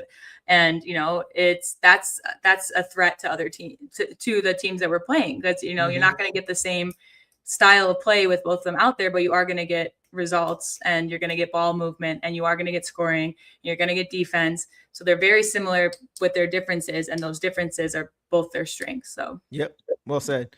My dog Juan was back in the building tonight. He sent it to the group chat, said that he was back in the building, said got tight in the third. Then coach put a pack of nasty dogs in the game. And that's what changed the game, bro. That's what changed the game. We said it before, just where the pitch is going to be able to turn enough defense into enough offense. And that's really when the game, they put it out of reach, was when they started turning the ball over, getting turnovers and getting out in transition. So I'm glad you got a chance to see it up close. I'm sure you saw the same thing. The half-court offense struggled, right? But once they were able to not rely on that, outside of Daniss Jenkins, and just really push the ball after creating turnovers, was when the game switched. So yeah, man, shout out to you, bro, as always, man. Appreciate you showing up as always. Anything else you have on Daniss Jenkins in this game, boss? Nope. Just again, congrats to Jenkins on the 15 assist game. I mean, he's just coming out here and doing incredible things for this team, breaking some records. So for sure. Yeah, good stuff, man. Really happy for him. And shout out to Jeremy Hart, Coach Hart, who's been with him since the beginning. Doing amazing work, bro, for sure. All right, guys, let's keep it pushing. Let's go now to Caris LeVert, boss, who returned tonight. I think he missed his last 3 games, so he returned tonight for this game with that left knee issue. 5 points he had tonight, guys, on 2 of 4 shooting, 1 of 3 from 3, 2 boards, 3 assists, 1 turnover, and 2 blocks in 12 minutes. Take off on Caris, boss. Yeah, I mean, he came in and he, missed a shot, and then he had a bad turnover. But I thought his defense was really good. He had a nice assist to Stu. I thought he was reading it very well. He had the block on Terry that forced the turnover because it went out of bounds off of Jalen Terry. Is that his name? I'm not sure what his first name is. Jason Terry. Jason Terry's old throwback. Yeah, I was like, that's what I wanted to say. I was like, Jalen. Right, had a son or something. He must have gone on. He had that. And then, my criticism of him, like 12 minutes, that's, low. And he, again, coach didn't rely on him in clutch moments, stuff that, has been criticism of him in the past. But when we did need him to step up, he did. He got that nice breakaway layup. He got past the defense. Then he hit that big 3 at the end of the third. And then, and so I think that, he did what was asked of him. He stepped up in the big moment, which is what we've been waiting for. Because like we've talked about, he'll be good when he comes in and then, kind of fade. And we need his, like what we needed from him tonight is what we got from him, I think. Some mistakes, but so did everyone else. And I mean, I think that we still would have, like, he was impactful. I think we still would have pulled it out without him, but I'm just very grateful for his little 5-point run at the end of the third to help us cut it to 1. And for his defense, again, the 2 blocks, and again, 3 assists isn't even the one turnover was pretty blatant one. But like I said, I noticed his assist. He was reading it really well, and he was staying in front of the guys. So I think he did good on D for sure. I thought he was solid. I mean, he didn't play a lot. Right. Like one thing I'm going to be consistent with, guys, is if you don't play a lot of minutes, I'm not going to be critical. Yeah. Unless the reason you didn't play a lot was because you were playing bad. Right. But if you're just not playing a lot of minutes, I'm not going to be like, he only had 5 points and he played 12 minutes, bro. Like 5 points, 4 shots. He made a 3 out of, made 1 out of 3 threes. 3 assists, 1 turnover is good. 2 blocks, like that's pretty good in 12 minutes. Yeah. Right. Now I don't know. My thing is, how was JB going to balance all these guys? Because we've seen the last few games, we look pretty good with the guys who were available. So I'm going to be just curious to see how he's going to balance this rotation, because I liked what I saw these last few games. I'm not gonna lie to you. Well, that's the whole point, is like people are like, I hope he doesn't steal minutes. Tonight, LeVert didn't steal anyone's minutes. The guys that we were worried about him stealing minutes from played their minutes. So I think that's why I can't, I think that's what most people were worried about, because that's kind of how JB's been running it. But obviously, we, especially with some of the rotations he's had lately, JB has also seen something click in these guys. And, he's seen something, he sees stuff that we don't see at practice. Like, again, he was smart enough to put in Chaz Lanier when we needed scoring. So he's seeing things that we're not. And I think that, but he's also seeing the things that we are, that some of these guys are really clicking on the floor together. But again, like LeVert did make some big defensive plays, and his offense came when we needed it most. It was timely tonight. And so that I appreciate from him. But like you said, just solid 12 minutes. So yeah, it's going to be interesting though. Cause once again, like we saw how these guys looked the last few games, and that was without, the emergence of Chaz Lanier tonight. You know what I'm saying? So, and Chaz showed me some things that, I'm not saying we should force anything, but I think he's showing that if we need him, he can come in and play like he's, a young vet. Right. Just the way he plays the game and how he understands and processes the game and knock down a shot. We'll get to him later, but yeah, exactly. Like that's it's a conundrum. I don't know how he's going to figure that out. Is it via trade? Is it to clear up some space there? I don't know. We are guard heavy. Yeah. But we have a lot of guards who have ability to, to make things happen for this team, and you can't play everybody. Yeah. And if you want to get a consistent rotation for the playoffs as you're approaching the playoffs in a few months, you got to get that rotation tight. Yeah. Right. So it's not going to come playing all these guys 10 minutes a game or anything like that. So I'm very curious, boss, to see how these next couple weeks and months kind of play out, to see who's going to be the guy to really grab those minutes, those backup guard minutes for sure. Absolutely. And like that Caris LeVert turnover came before he immediately made up for with that layup and those big threes. And then we didn't see him again. So I think that was the whole thing of like JB being like, okay, like, thank you for that. But like the turnovers we can't afford, and I know that, putting Daniss back in, even like Sasser, I'd be like, they won't do that, to that extent. So like you said, and like we mentioned earlier, I think it is all this little bit, the critiquing of little things, all this stuff. It's all for the big picture now, because we've had a lot of time for guys to adjust. Some guys are still adjusting that deserve it. Like Ivey, coming back later still, this was his first start in a while. There are some guys you can give some leniency to. Otherwise, it's time to buckle down and lock in. Like you've seen enough consistency from a lot of these guys that you're like, this is how it should be every game. So and that's where I'm at. Like that's kind of like why I'm never happy to see anybody hurt, but I just like how it looks when you're kind of forced to play less guys. It helps because I mean, just to get clarity. How do you do these? Because I mean, some of these guys, definitely our guys, they want to play. They want to be involved in play. And JB wants to give them those minutes. So I think he is starting to, again, people have some criticism about putting in certain guys at times. We've had it about Duncan. People have had it about LeVert, about like, why is he in at this time? I think he's starting to, figure out what really meshes. And these past few games, coach has coached. He's out. He's brought it. And these guys, just happy to contribute. I think they want to contribute, but they're just happy to get the dub if they can't. So yeah, and I'm seeing our customary Trey Murphy comments in here, boss. I think I may have started something when I mentioned him a few months back about how good of a player I thought he was. But I'm seeing a lot of questions again. Y'all know we don't dodge no smoke. Phantom Darkness is saying, do you still go out and trade at the trade deadline and try to acquire Trey Murphy? And then somebody else had another comment, said, man, Trey Murphy and Herb Jones are available. And then Kevin says TM3 25-8 makes him legit title contenders. Like, honestly, I don't think any of you guys are wrong. Nope. Like I really don't. And I don't like talking about, trade scenarios, especially when we're winning like this. Right. Like I hate talking about trades after wins. Yeah. Like it's hard to really do it. It feels like you're getting a little bit greedy. We do know, there were trades that were made in previous regimes that put us over the top. So I do think it's a fair conversation if you think you're trying to get to that next level. And I do think if it doesn't cost us too much, if it's not, gutting our core or our future of this team, definitely. Yeah. No, we just watched him last night record a career high 40 points. Yeah. Like 55-60%. Well, I think that's why it's fair to talk about tonight, because everybody noticed the offensive struggles.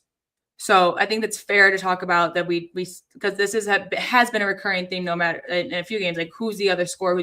So obviously Trey Murphy could fill that role, and I think he'd be great at the 4, but I'm definitely not going to be the judge of what the right price is for him. Right. Because we don't know what the Pelicans want. We don't know what Exactly. Trajan is willing to give up. Mhm. And like I said, especially with the Schroeder trade, or the Schroeder signing and stuff like that, like I have no reason not to trust Trajan. So it gets us excited because it would be cool. But I'm also, I think, Trajan said they're not going to make a big splash, so it has to be for the right price. Yeah. So we'll keep an eye on it, guys. Yeah. We know we've talked about it a little bit. So, as things get closer to the deadline, we'll keep our eye on it. And if anything happens or transpires, we'll talk about it more. Phantom says he did score 42 against the Lakers. That might be why the conversations are coming. Yeah, 100%. They're definitely warranted. So we'll leave it there, guys. Boss, let's move on now to Ron Holland. Okay. Ron Holland tonight, guys, finished with 11 points, 5 for 11 shooting, 103 from 3, 5 boards, 1 block in 26 minutes. Take off. His one block was that chase down block on Herter, which I just loved. You don't like Herter. You are not a Herter fan at all. No, I'm not. Are you? I'm not. I just think it's crazy because this guy, if I was Herter and they got me for Levine, the Kings, the Bulls traded away 2 of their best franchise guys ever, Levine and DeRozan for Herter, I'd have an ego. And then he's just not a good shooter. I don't know. There's something about Herter. I think he's one of those guys that has to shoot to get into a rhythm, and he'll shoot even when he's not making it, and he's detrimental. So that's my thoughts on Herter. But anyways, he's not on our team, so it's fine. I just love that it did result in a 3 because I think just bounced out to someone out there, but just appreciated that effort from Ron. He hit that the fourth quarter after we were coming back. Caris got us back within 1 in the third. You're like, oh gosh, here we go. Ron started off by hitting that 3 on the first possession. Yep. A 3-pointer. I love it. And he took a couple more. But he had that, and then that big drive and dunk in the fourth as well. I think the play that comes to mind was the one in the third, though, where it was like Ron took a really tough shot at the rim and it went in. And then Javonte Green got a steal on the next possession in a bucket. And then Stu blocked on Trey Jones. Like when we stack stuff like that, it kind of gets us going. And that was in the third. Yeah. So I think that just, got Ron back into it. I mean, he's always into it, but it got everyone back into it to finish the game out strong. And then his shooting and his defense was just incredible again in the fourth. So, and he, him and Matas, know each other. They play on the same team together. So that was a fun matchup, seeing them against each other. I think they both scored on each other at least once. Otherwise, they made it hard because they know each other's games. So I was excited to see that matchup too. 11 points and 5 rebounds in 26 minutes. That's great. And a block. Like that's exactly a stat line I love from Ron. His defense, it doesn't show on the box score, but he got it, especially that 3 in the fourth. He got it going for us.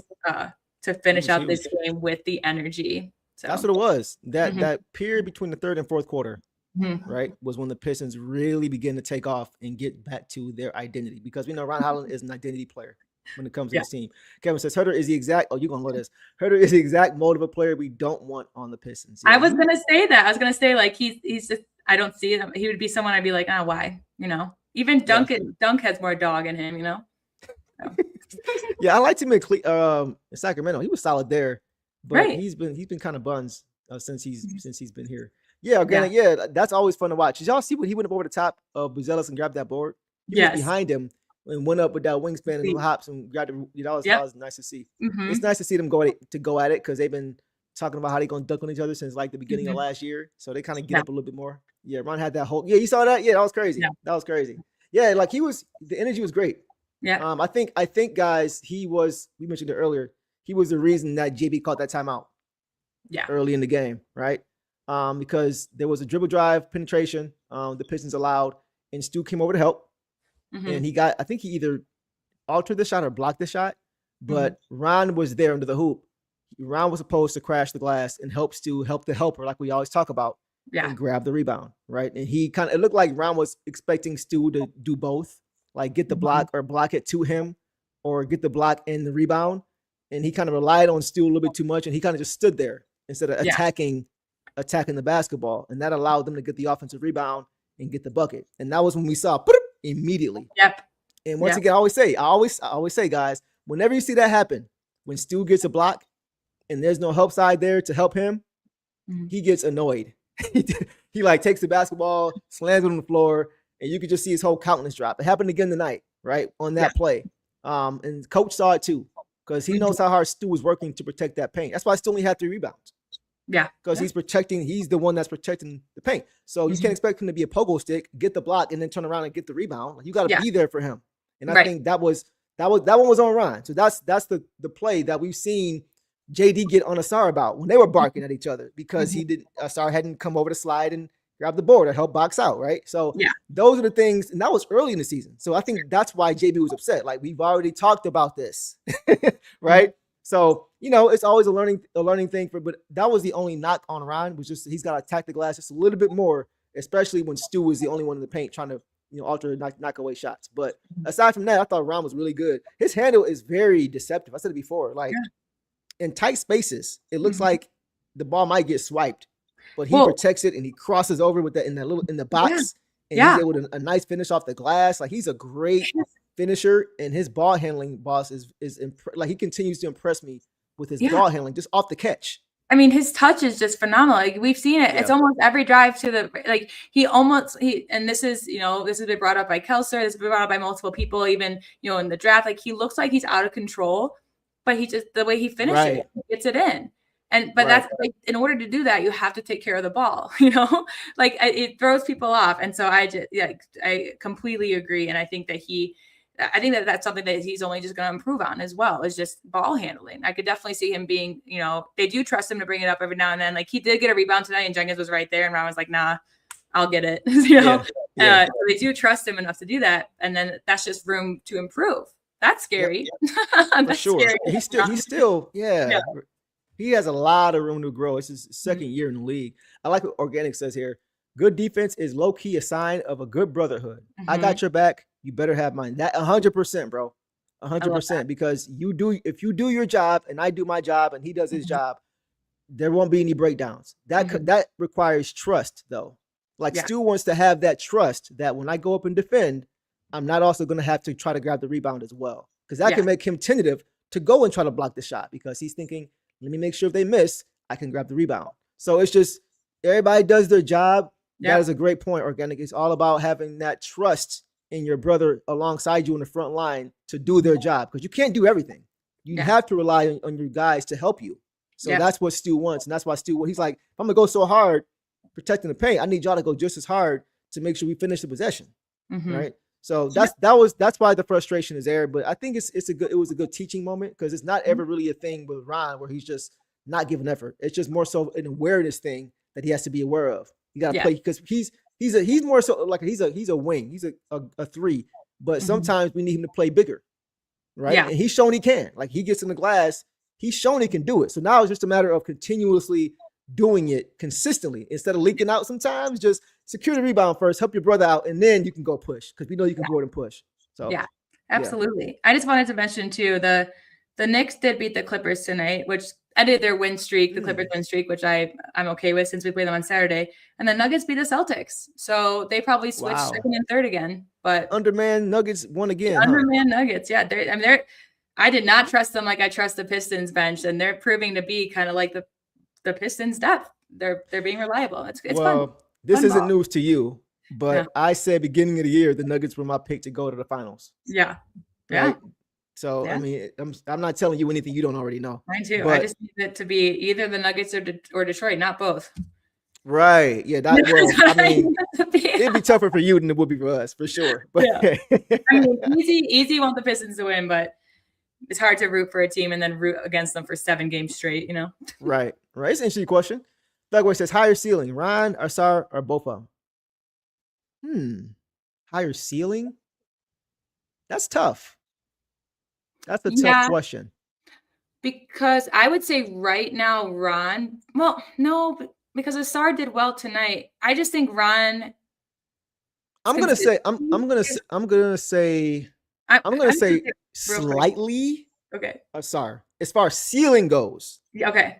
Just because you can't teach his athleticism. That's true. Right. And, and Ron is athletic. Don't get it twisted. And but Ausar and Amin are like LeBron called them aliens. So I just think right now, Ron is the more complete player. I think his game is more mature on both sides. But ceiling wise, if Ausar can get there, I think he may have a slightly higher ceiling just because of the raw athleticism that he has. I would say I agree. But also I need to give both of them their props because Ron, he started. I think that Ausar wants to be a ball handler, or the Pistons want Ausar to be a ball handler. I think they're rushing him into it where he can, I think, be an incredible ball handler and run an offense, but like there's no way to rush it. Well, Ron took on this challenge of I want to shoot threes and I want to shoot mid-range, and he's been showing that off lately.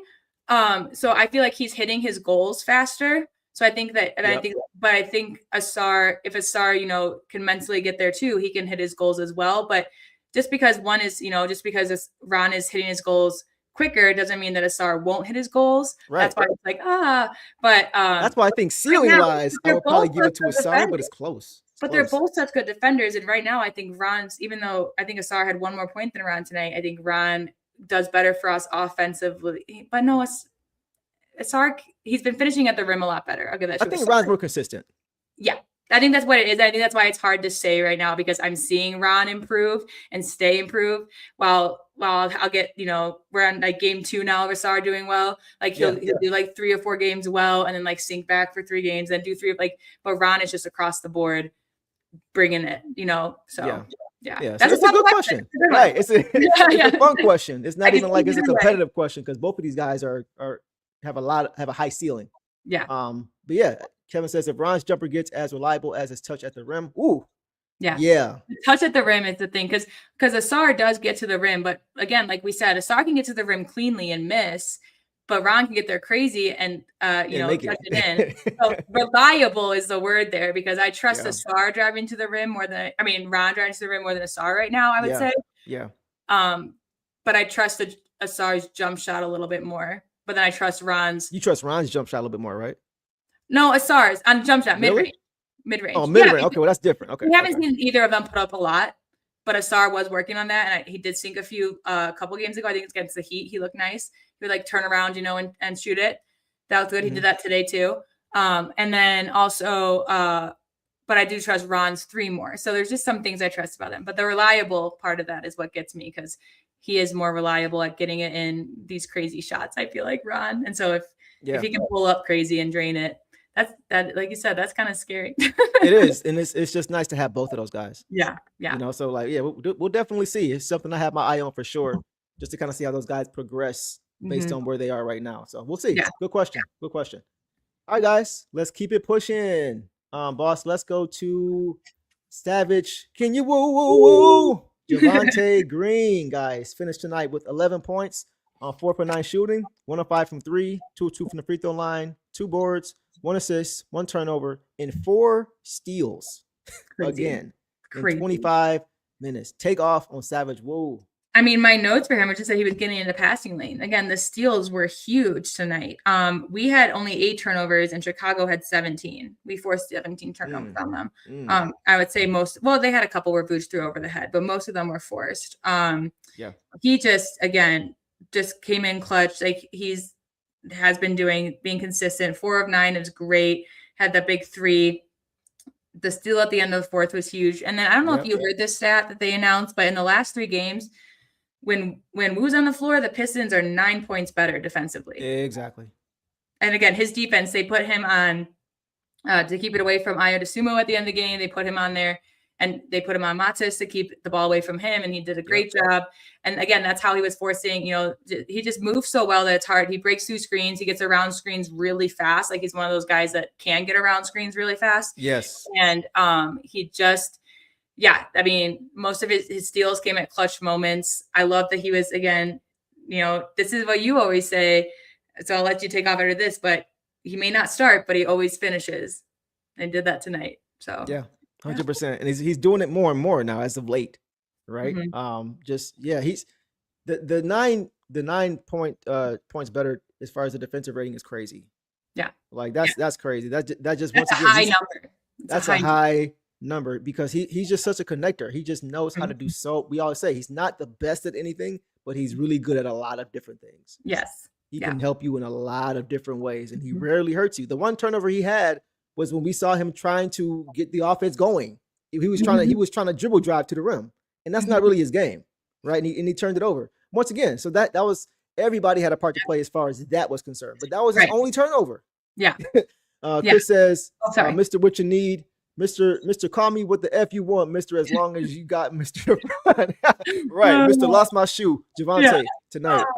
He just gets it done.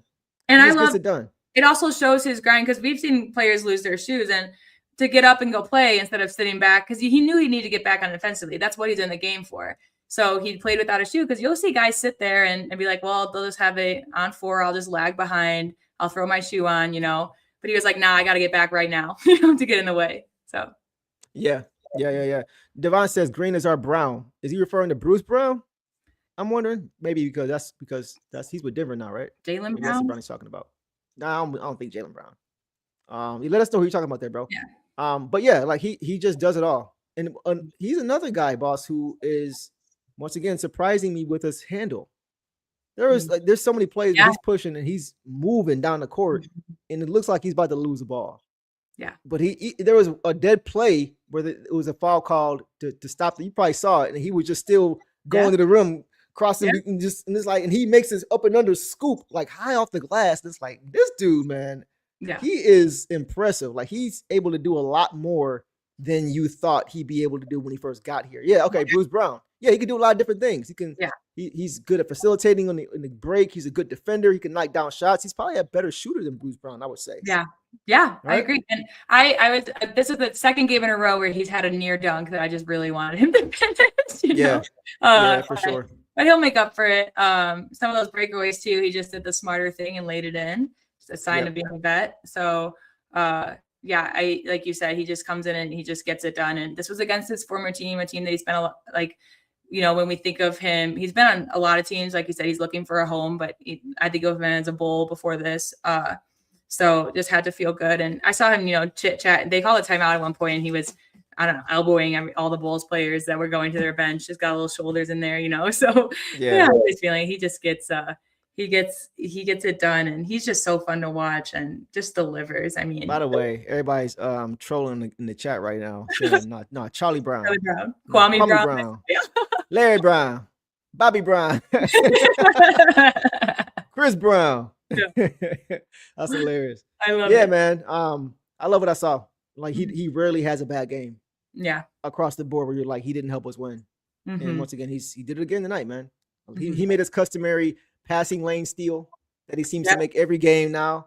Early in the season, he was like going forward and missing them. Like, come on, bro. Now you give us a numbers disadvantage. But lately, he's been hitting on those way more. So he's doing a lot of good stuff, man. Almost threw down that oop as well. Yeah. Daniss had a pass, and the pass is actually a little off target. That's why he had to go with his left hand.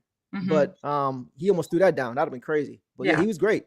He was great, man. Like, I still don't know how we got him here for $2 million. And again, like, his offense isn't what we want. We want him for his defense, but his offense also comes in the clutch. Like, he hit those threes for fun in the clutch. And I was kind of hoping we had the ball with 19 seconds left. I was really hoping that someone would do something, because I just want to see Vooch continue to spiral about guys. About the last shot. He hit that three right before. Was that him? Yeah, I think he hit the three for the possession before to like really seal the game at 15. So he's just every time he shoots, it looks like it's good. Yeah, every time he lets it go.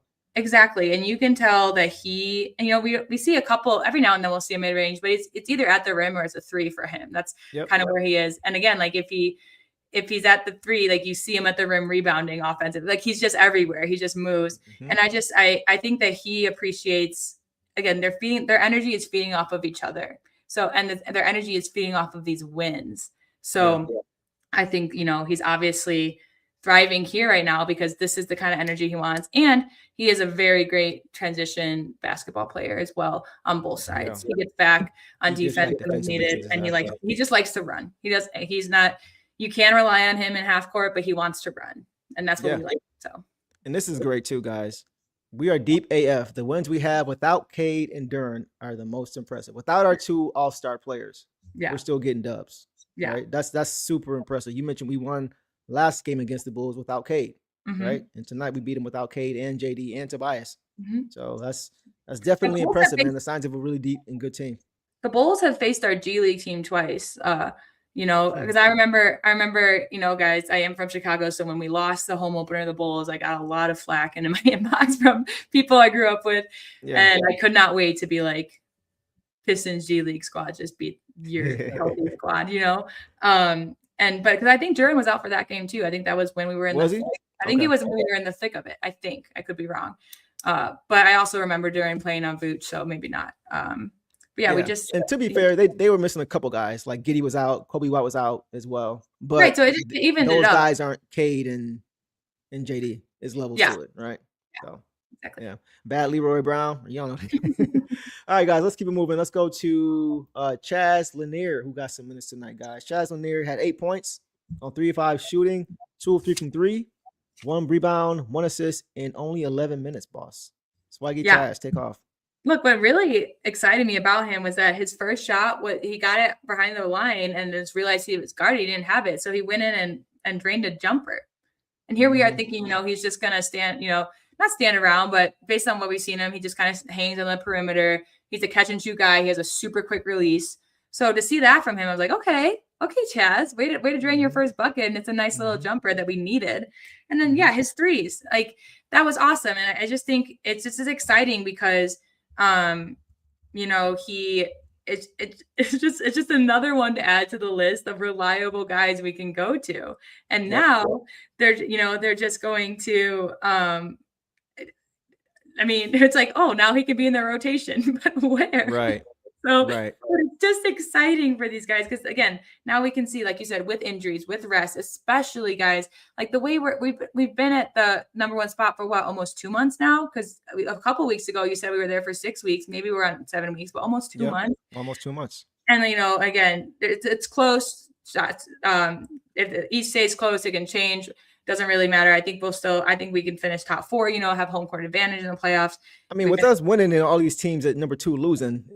It's looking pretty, that's true. It's looking pretty good right now. But that's true. I mean, the Knicks and Celtics can dance all I care, but but it's just nice to think about, that as the season goes on, like tonight, like I actually thought, Cade had a hip contusion was questionable, so I thought that's what it's going to be tonight, and then it was wrist. So these are things that are ailing Cade, but if we really needed him tonight, like he would play, which is what we said about other guys earlier.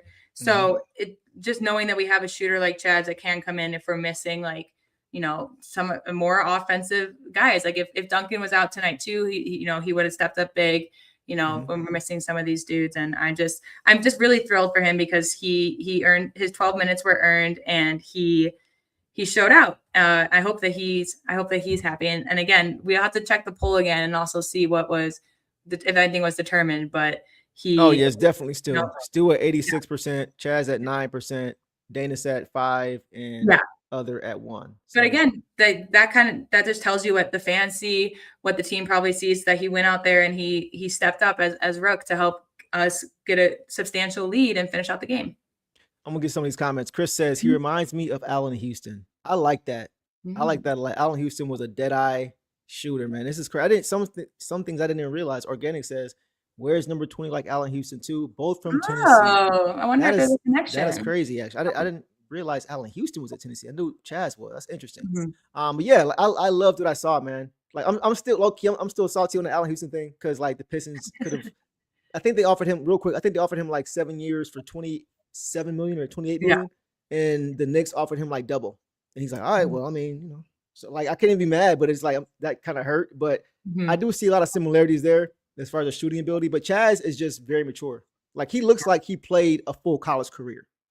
Like, he played all 4 years in college, and it looks like it. He's very mature. He comes into the game very ready to go. He doesn't need a minute to get going. Like he knows what he's supposed to do, where he's supposed to be on the court. You can just see he's got a very mature disposition about him. Organic says, JB spoke in the post game about how he isn't surprised to see Daniss and Chaz be ready because they stayed 4 years in college under great coaches. There we go. Yeah. There we go. So and I know and you think about it, like Daniss played for Coach K. Yeah. Right? Or not, he played for, no, I'm sorry. Was it Coach? No, Rick Pitino. I'm sorry. Rick Pitino is who Daniss played for. And He had Chaz quite a Lanier, few coaches. I mean, he traveled yeah, around, but they're all under JB's all St. great. John's, St. John's, Coach Yep. Pitino for sure. And then Chaz fits because he played for a defensive-minded Tennessee team. Two-way. Two-way player. So I wasn't concerned about him being able to come in and play and contribute defensively because that was what he had to do at Tennessee to get on the court. So this was a natural fit for him in that department. Kevin says, yeah, that Allen Houston is 54. Yeah. Time has wings, bro. Waits for no one for sure. But yeah, Chaz, welcome to the party, bro. Like he did a great job in the second half. Kudos to JB for putting him in the game. That's what I'm saying. Right? Kudos to him for doing that because he had great minutes. You mentioned he hit that first shot confidently, knocked down another 3-ball later on. And once again, boss, his time with the Motor City Cruise looks to have paid dividends. And because they do a lot of the same things as we do here. And he was able to come here right away and just pick up where he left off just with different guys.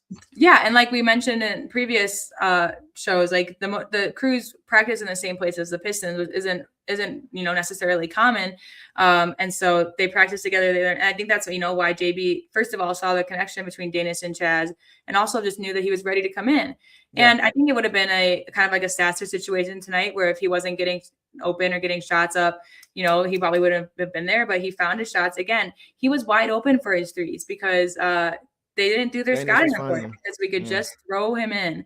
And so I've always been an advocate for if you need a spark, just try something. And so I'm really glad that coach tried him tonight.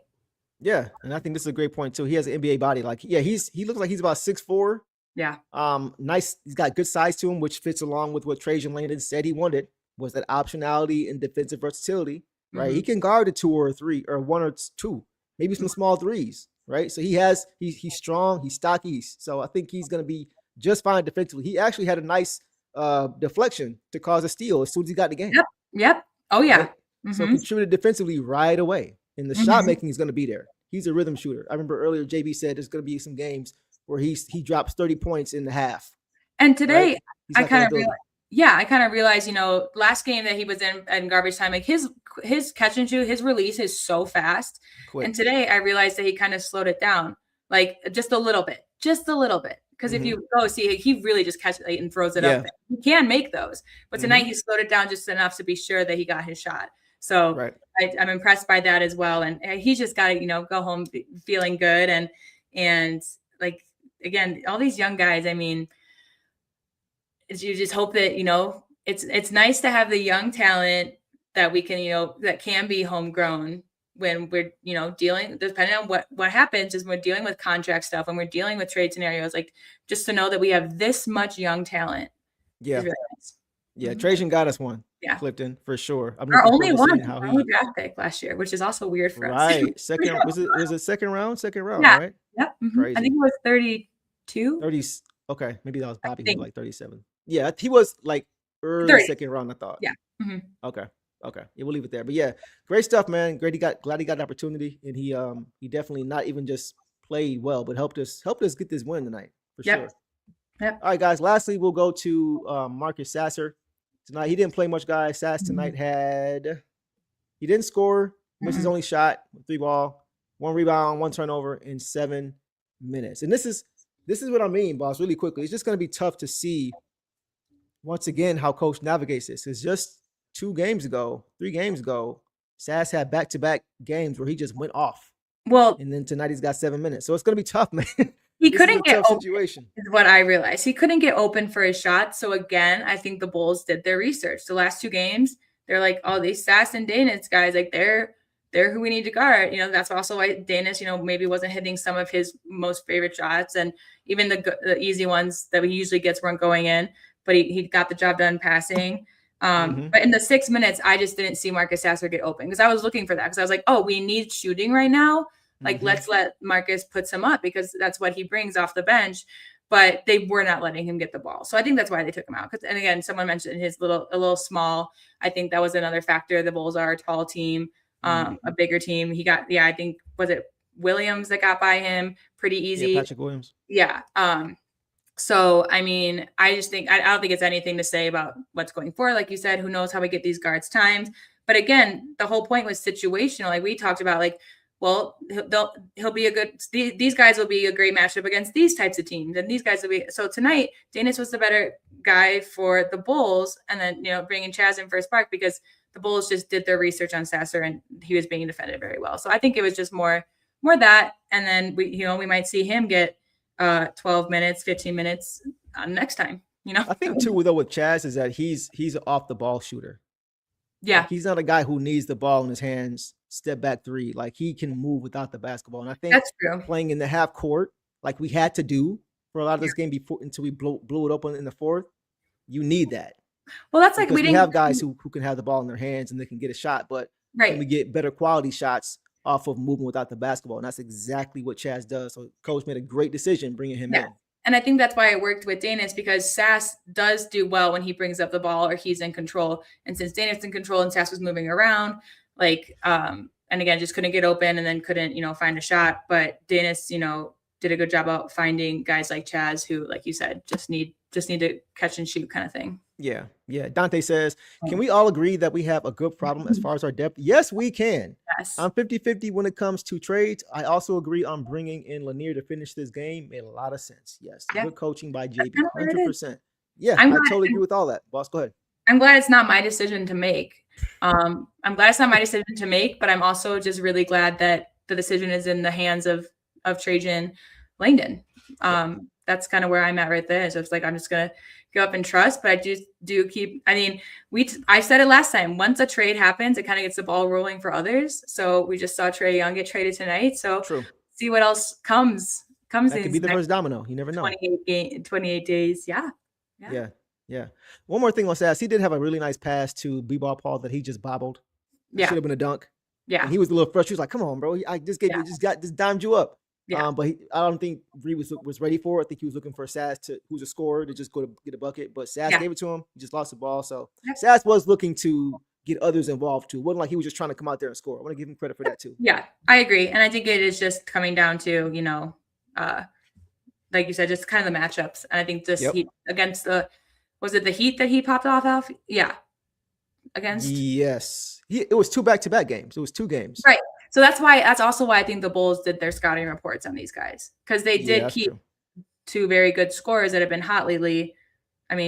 Combined, Jenkins and Sasser had 2 points. Yes, Jenkins got 15 assists, but that's the whole point too, is like he was trying to feed people. So I think if Sasser had to get more minutes for whatever reason, injury, whatever, that's what he would have done too. I think he would have just racked up some assists as well. Yep. Same here. So we'll leave it there, guys. Let's take a look at the schedule and see what we have upcoming, boss. Our next game doesn't come until Saturday, guys. The Pistons get 2 full days off. And boss, I'm pretty sure they're going to be licking their chops when they get back to it Saturday night at home, because that's when they have their rematch against the LA Clippers that you just spoke about. Yeah. And we all know how last game went against the Clippers a little over a week ago, right? With Kawhi going nuclear for 55 points. So I'm sure they're going to be ready for that one. What are your thoughts on that game, boss? Yeah, I'm excited for that. If you can pull that back up for me for a second. I was going to mention I think I'm excited for the Clippers. I think we'll approach them better. I'm glad their win streak ended, even if it was at the hands of the Knicks. I think we'll just approach it a little better. But then we have a 5-day break. We don't play the Suns till the 15th after that. But then after that break, all those games on there are every other day. So we get a long break and then we're just back at it. It's every other day, even with travels. You're right. To the end of this, to the end of the month. Yeah. So we have a little break, which will be nice for us. But then we just gotta stay locked in, because there's a Pelicans away game in there. There's the Nuggets one away game in there, then the Suns. So we do have a lot of home games, which is nice. Yep. But to have only 1 day in between games and be traveling, that's going to be a little taxing on them. So I'm excited. We got 2 days rest here, then the Clippers. I don't know what I'll do for 4 days. Well, I'm just glad that after this long road trip that we get days off while we're home. So true. And for especially with some of these guys on the injury report, because it's starting to add up. Exactly. It's starting to add up with JD and K. Like, it's starting to be like, okay, like, yeah, these other guys get opportunity, but like we don't want 3 of our 5 starters on the bench or injured at all times, So we get them time to heal nicely. So it's nice that Cade is going to have 4 days off. Yeah. 5 days off pretty much before he plays after, having a little wrist issue. So that was smart to to not have him play tonight when you have a Daniss Jenkins on your team for sure. Yes. That's I think JD will still be out because they said reevaluate in a week or something. I think he'll still be out for the Clippers, I think. But I expect Cade to be back, and Tobias will be out. I think they said 2 weeks for him, so he will be out as well. So I expect Cade to be back, and there was really no reason to play him tonight with them being depleted as well, and us having our trust in our guys who have already beat them shorthanded. So we'll see Stu for 2 weeks. Yeah, that's interesting because Tobias is going to be out for 2 weeks. So I think that's a nice sample size to be able to see what you really have there with that 2 big lineup. I think the early results are great. Organic says 5 days with no Detroit basketball is a bit painful. It is. It is. Just focus on the fact that it's not painful for them because they get to heal. Well, they said there was like the admin did like a hot take thing, like what's your hot take? And Stu's was get your rest. That was his hot take. Just get your rest. Which is just so funny to me because I'm just like, he's probably just so good at time management. He runs a farm. He's watching film. Yeah. He's resting. He's very disciplined. He's getting very disciplined. Yes. Yeah. Yep. For sure. So, guys, we'll look forward to that Clippers game. I'm sure the Pistons are going to come in with a lot of pride to avenge the last couple of losses now, right? Because the last couple of games against them have resulted in 50 balls from both Kawhi and James Harden. So, there's still time, guys. It's 3-for-1 All-Star voting, real quick. Right. Still time here, but it's 2 hours there. So it's you guys still got 40 minutes to go vote. It's a 3-in-1 day where one vote is worth 3. So and there's only a week left, I think, of All-Star voting. So, and you mentioned he has kind of made up some ground on a few guys, right? As far as the voting is concerned. Yeah. So the New York Knicks fans came out strong. I think he's behind Brunson, but then he went from 1 million to 1.7 million. Yep. Brunson went from like 1.3 million to 1.9 million. So he's getting more votes. He's getting it. He's getting it done. And obviously, Cade is most likely going to be an All-Star. But just to see people show up, it's still crazy to me. It's so fun that JD is still not top 20. Yeah, in fan voting. And that's Embiid is. Bro. I'm like, guys, are you watching Joel Embiid? Or are you just recognizing names? Embiid, Josh Hart, like what? Yeah. What's the Knicks fan? The Knicks have their whole starting. Like they have Mikal on there. Lord. They got Cat.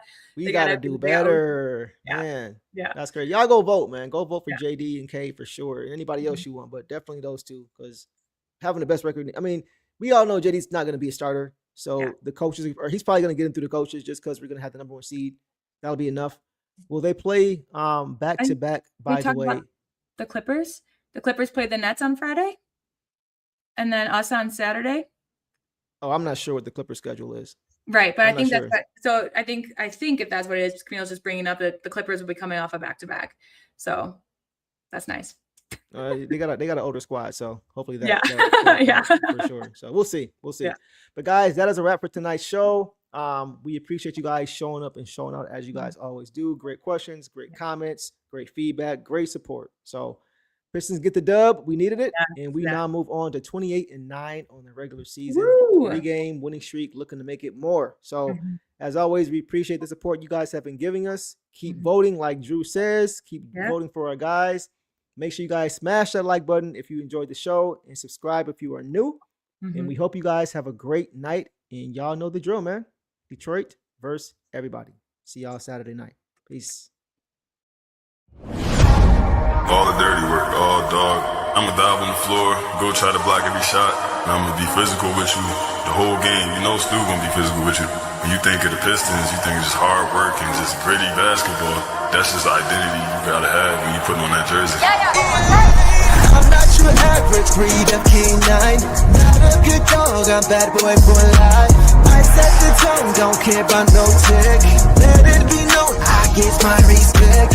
Come in the lane and see I don't bluff. If you retaliate, that's on ya. They're talking pundits, I hear your shade. Talking that shop, you must run this way. Tryna tell ya, if the dog palm, mess around, find out, Tryna tell ya, if the dog palm, mess around, find out,